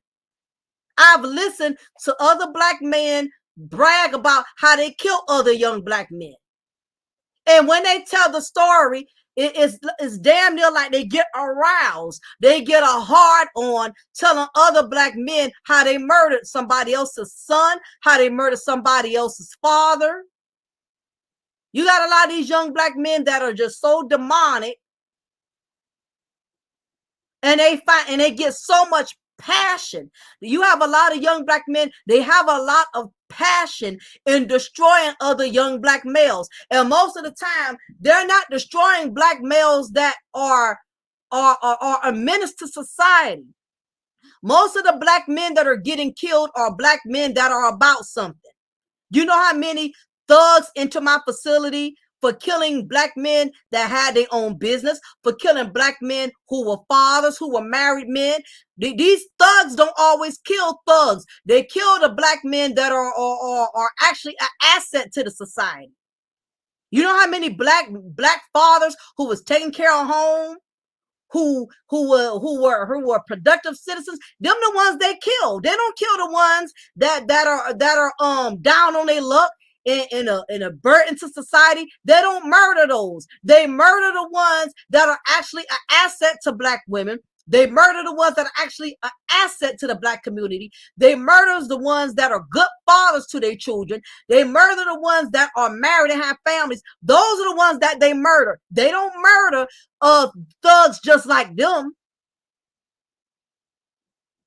I've discussed it several times. I discussed the story of the black man who had a family.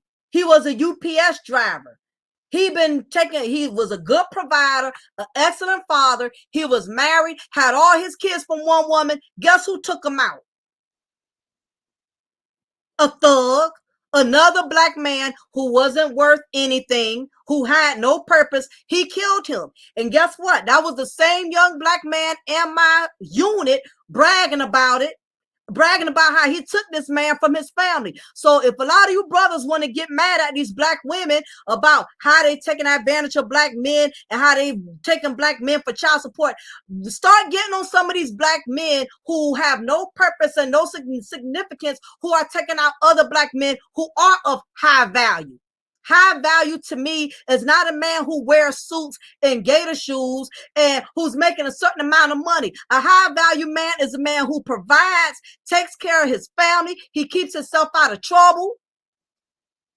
He provides, takes care of his wife, takes care of his children, and he keeps to himself, and he don't make trouble for nobody. That's what's called a high value man. You know how many high value men got killed by low value men? Black men? It's the Pookies and the Ray Rays. It ain't child support that's killing black men. That's one of the things. But the main thing that's killing black men is other black men that got low self-esteem, that have low value, have no purpose. And I'm not talking about something that I heard, something I know. Because I've been around these type of men for 12 hours at a time on my shift at the jail that I used to work. They don't care. They have given up on life. They see no hope. All they see is darkness. So therefore, they have become dark. They don't care about taking another black man. When they pull a gun out and they get ready to kill another black man, they're not thinking, I may be killing somebody's father. They're not thinking, I may be killing somebody that could be my lawyer, my future lawyer, help me beat my case, exonerate me. They're not thinking, I'm killing somebody's son. They're not thinking, I'm killing somebody that could be a help to me as a black man. They don't care. Once these young black men get trigger happy and they get on demon time, anybody can get it. Anybody can get it. So I wish you would have more black men in the black YouTube sector that would discuss black violence, black on black crime, because it's too many black men that are killing other black men. Look at all these guys. They finding out who killed Young Dolph. Look at all these young black male rappers, you know, who's getting killed because they came out the hood and then become successful. And you got a lot of black men, young black men, they're angry because they can't understand why the opportunity wasn't granted to them when they all grew up in the hood, when they all was raised in the hood. It's sad, but that's the reality that we're dealing with. And a lot of this is going on in these low-income housing. Everybody in a struggle together. But once somebody get a little something extra or they get a little something more, then you got other people around you hating on you for it.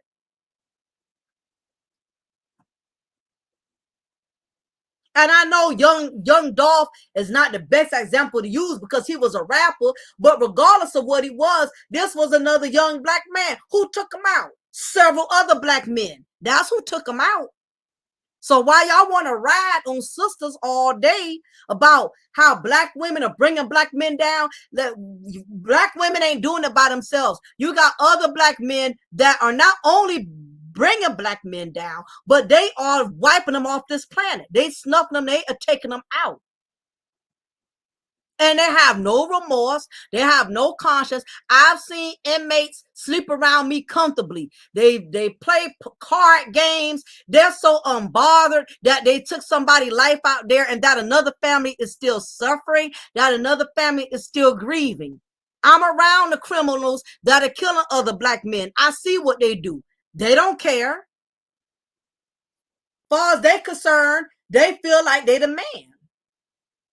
They proud. They feel like they got a purpose now because they ain't had no other purpose. Any black man who has a real purpose does not see, he's not going to, he doesn't feel a need to take the life of another black man if he already knows he has his own purpose to fulfill. But people who don't have a purpose, they don't mind taking you from yours.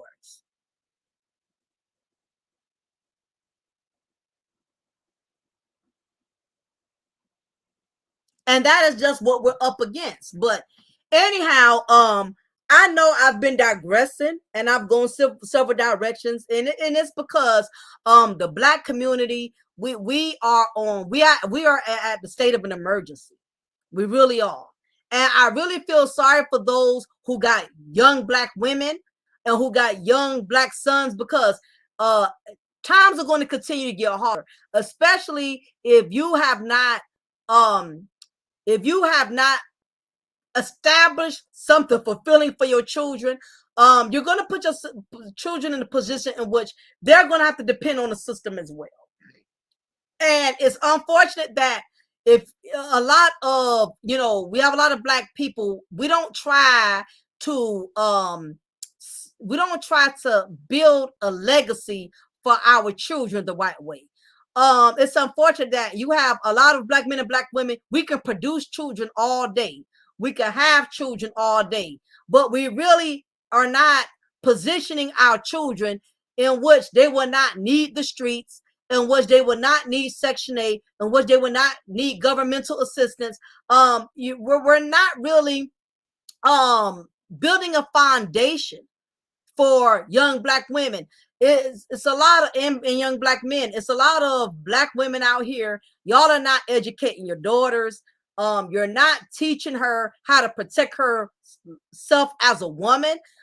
You're not teaching her that it's not cool to be going around here having multiple children for multiple men, let multiple men raw dog her, where she has to become dependent on the system because she has so many children. She cannot afford to go get her own place. She cannot afford to go pay home rent. She has to depend on the system because you have not chosen her. You have not given her the knowledge. You have not given her the morals and the wisdom to go out there and focus on becoming an independent, building something, building wealth for herself. That way she does not have to use her womb to profit and to earn a place to stay and to earn benefits. And the same thing for a lot of you who have young black sons out here. A lot of you women are using your sons as substitutes for husbands. You don't have a man, so you're leaning on your son. What's up, Jasmine, and everybody entering the chat? A lot of y'all are leaning on y'all sons to be the man of the household when he himself has not fully developed into a man.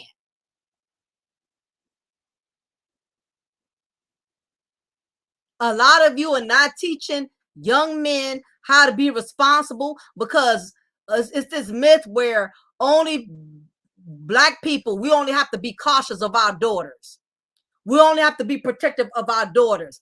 It's this myth that only because black females can get pregnant, we got to be more strict on them. We got to be more hard on him. But let me tell y'all something. I'm starting to discover there are more black men that are breeding children quicker than black women. And I'm going to tell you why. When a female gets pregnant, she could only get pregnant for 9 months. Throughout that whole duration, she cannot get pregnant for 9 months. But if your son Pookie decides to raw dog 10 different females and he is smashing all of these females unprotected within 10 months, do you not realize he can have 10 kids within 1 year? So don't think because you have a son that you are safe, that you don't have to tell him to protect his penis, that you don't have to tell him to protect his future, to protect himself. So he's not a young man having to pay for multiple child support before he can even move the hell out your house, before he can get a high school or a GED. So stop thinking because you got a black son that you don't have to educate him about sex. Because y'all black sons are passing a lot of these young black women. I know young black men ain't even 23 years old and you got child support for 6, 7 different kids.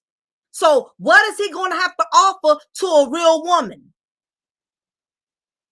What he going to offer? And you know, that's part of the reason a lot of these young black men are sorry and lazy, because they got so many kids, they ain't realize the responsibilities of having so many children.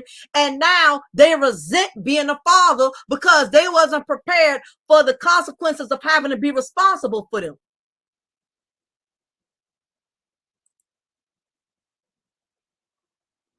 What's up, Tone Malone? So let's not get it twisted.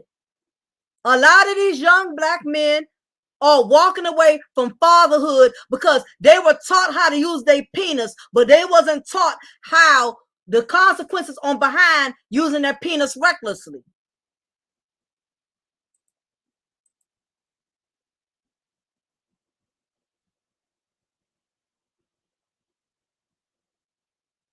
But we already know that this is something that's going to continue to keep occurring.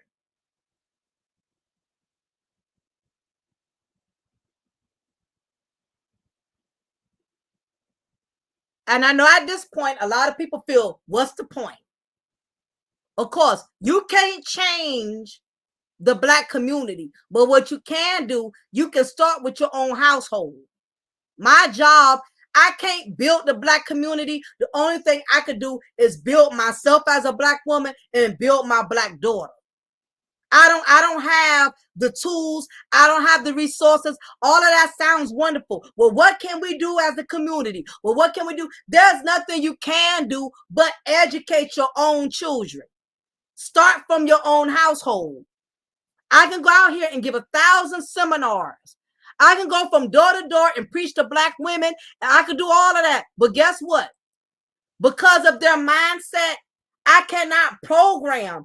It is not my job, and it's not none of y'all job in this chat room to change the black community. It is not your job. Your job is to start from your own household.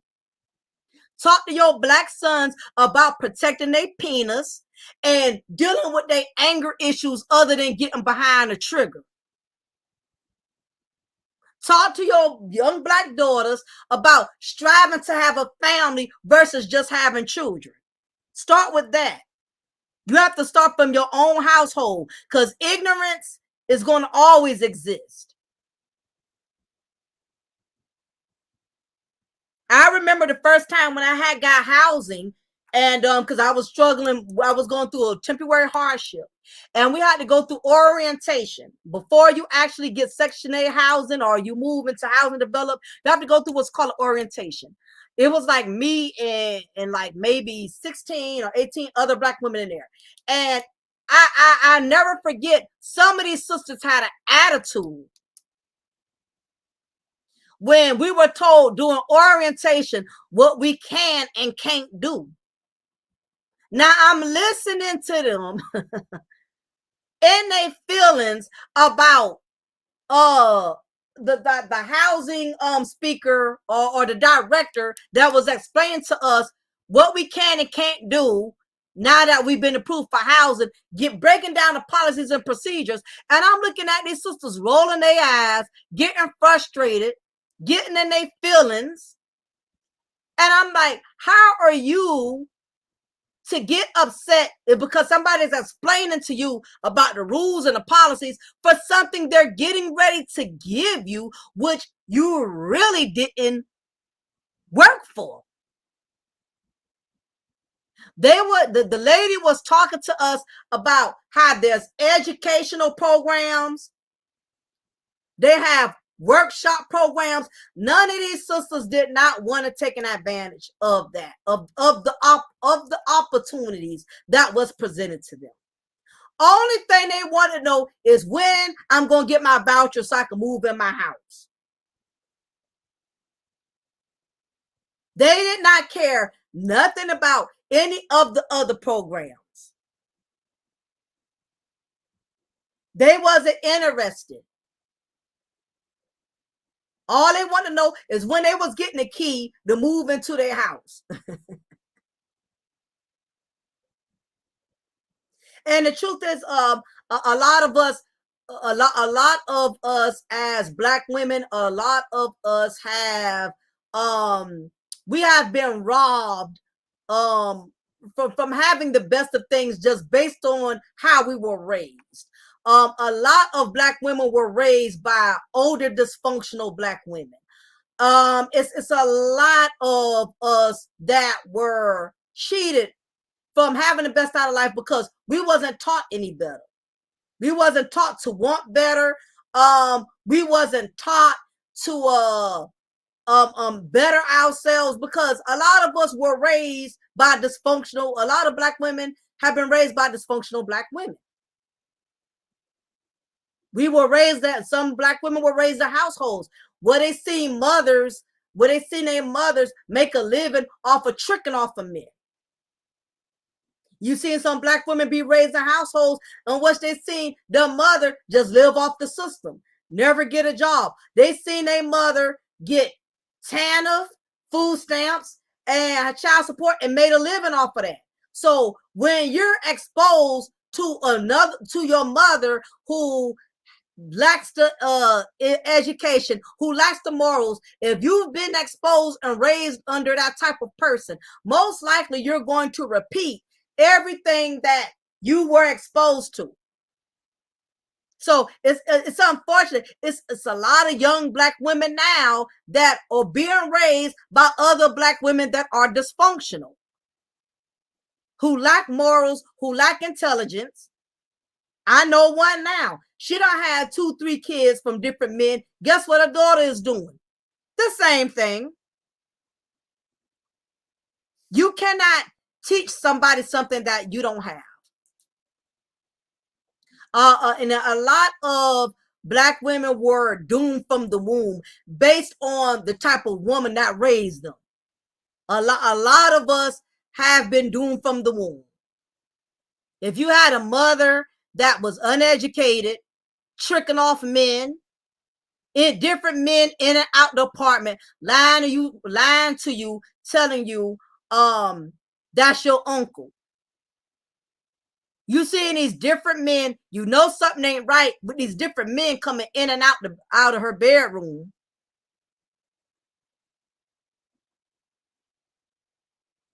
A lot of us have normalized dysfunctional living, a dysfunctional lifestyle, because that's what we were exposed to. And it's no different from a lot of these young Black males who were also raised under dysfunctional Black women. If they see their mama tricking off all type of men and men coming in and out of their mother household, they think it's normal not to be stable in a woman's life. They done seen so many men come and go from their mama.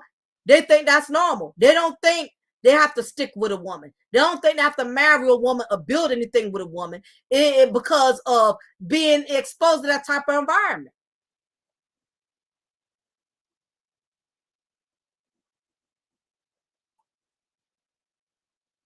But nevertheless, regardless of how you were raised, you could do one or two things, because everybody hasn't been raised in a functional and a healthy environment. But you can do one of two things. You can either repeat that curse and use that as an excuse. Well, you don't have to better yourself. Well, this is how I was raised. This is all I know.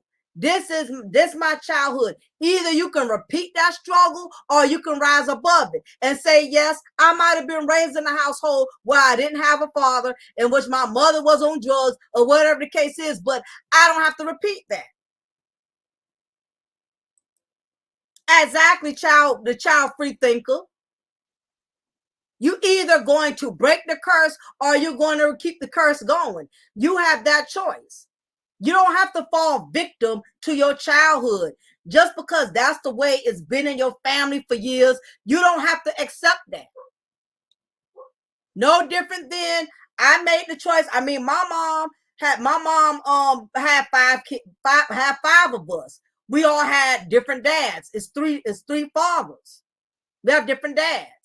And I realized I was exposed to my mother's struggle. I was exposed to her having to depend on the system.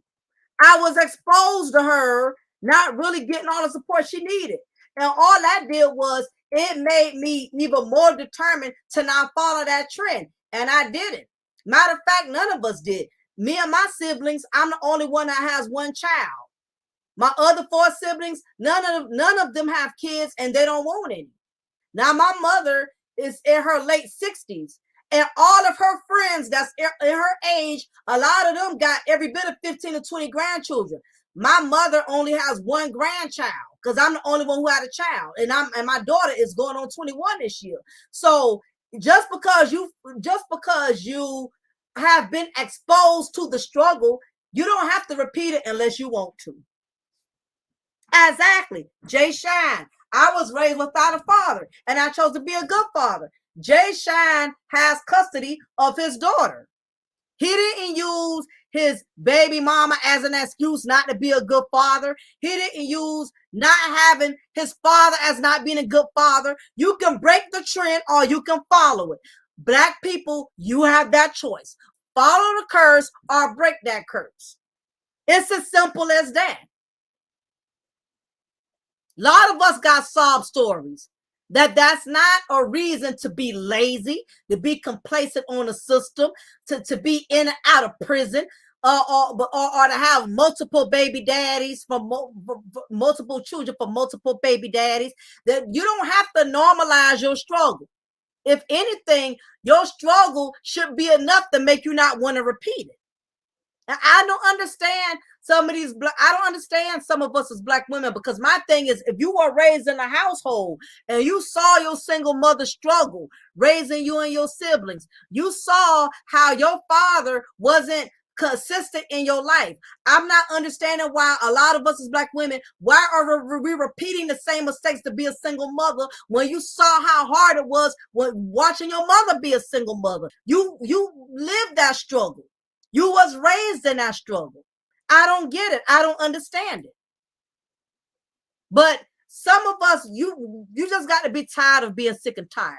The reality is, you have some people, they have learned to normalize their dysfunction.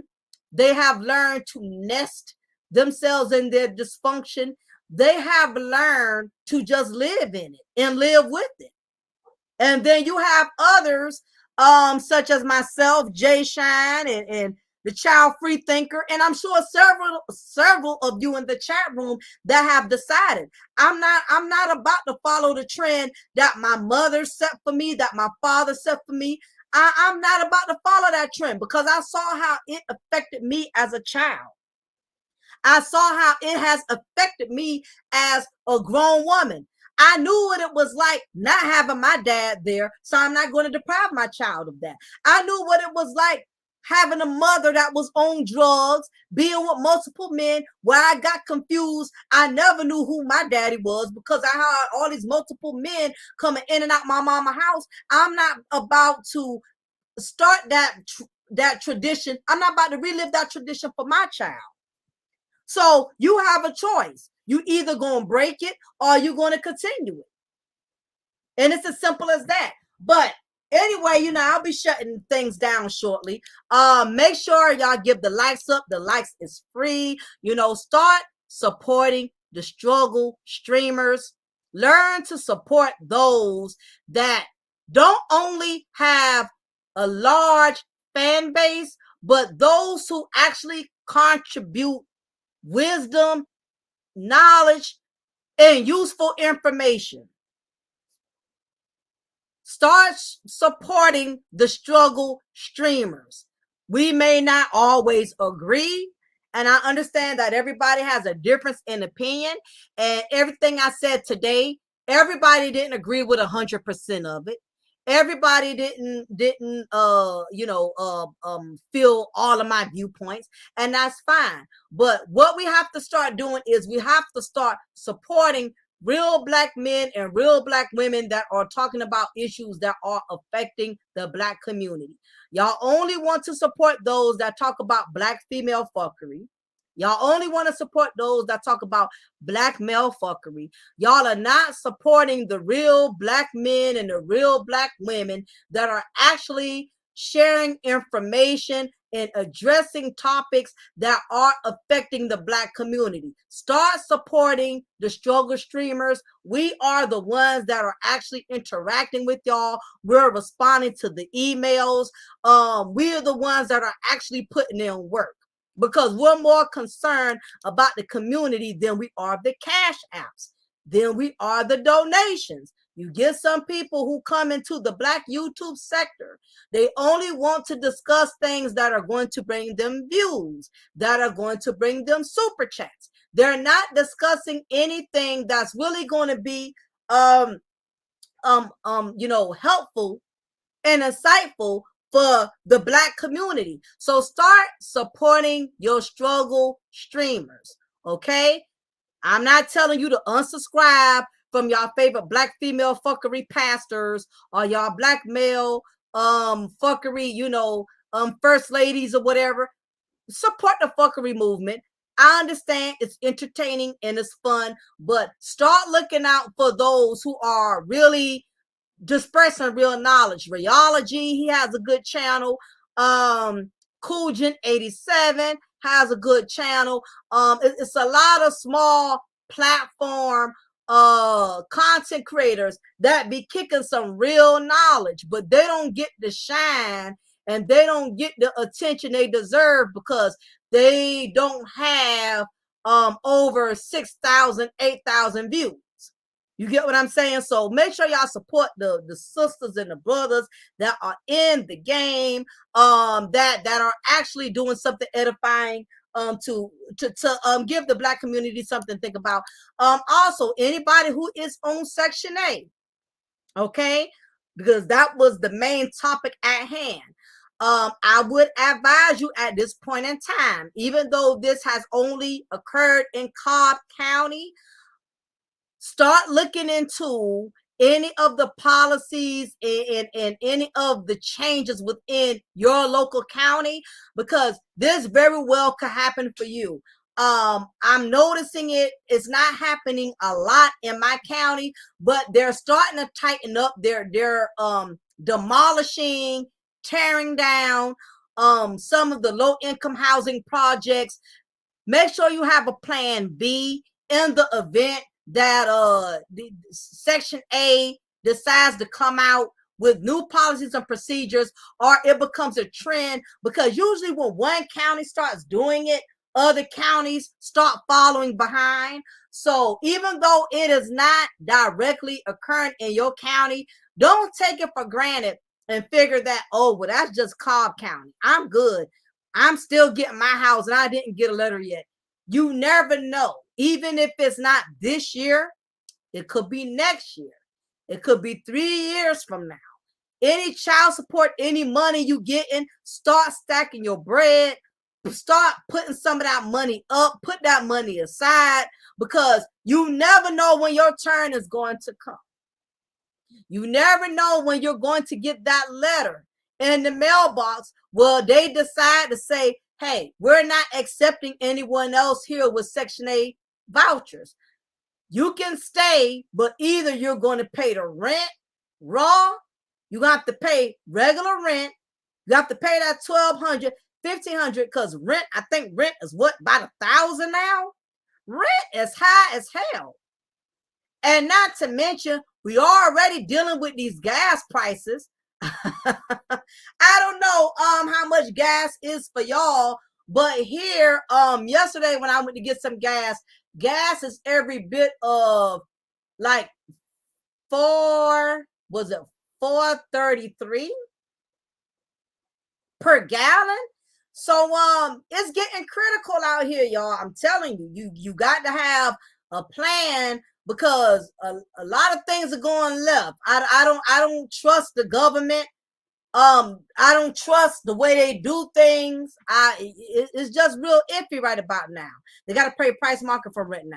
Oh my gosh. I mean, I haven't paid rent. Like I said, I've been a homeowner for about 17, 18 years now, but my daughter ended up having to come back home. Her rent was a little over $1,000, and she was paying out raw because she don't have kids. And that's without the rent. I mean, that's without the light bill, the water bill, utilities, or whatever. So again, those of you who are getting governmental assistance, you know, be on guard, be careful, because you don't know how the rules are going to bend and change, because it's not even so much people losing Section 8. The problem is a lot of landlords, they don't want to take in Section A recipients. So even if you don't lose your Section 8, even if you are paying your rent, even if you haven't made any trouble as a tenant, you haven't damaged anybody's property as a tenant, you've been doing the right thing. The problem is there is other people that's on Section A that's making it hard for the ones who are trying to do right, for the ones who are not abusing the system. So again, if you are getting any governmental assistance, have a plan B, because they're making it harder for people to use their Section 8 vouchers. A lot of these landlords, they don't want to deal with Section 8 anymore. It's just too much trouble. It's too much of a headache. And the truth be told, most communities that have a lot of welfare recipients, those are where they have the highest amount of crime rates. Those are where they are dealing with the most problematic individuals. Hate to say it, I know it's a stereotype, it's not fair, because everybody on Section 8 is not single mothers. You got elderly people. Some of y'all may have grandparents on Section 8.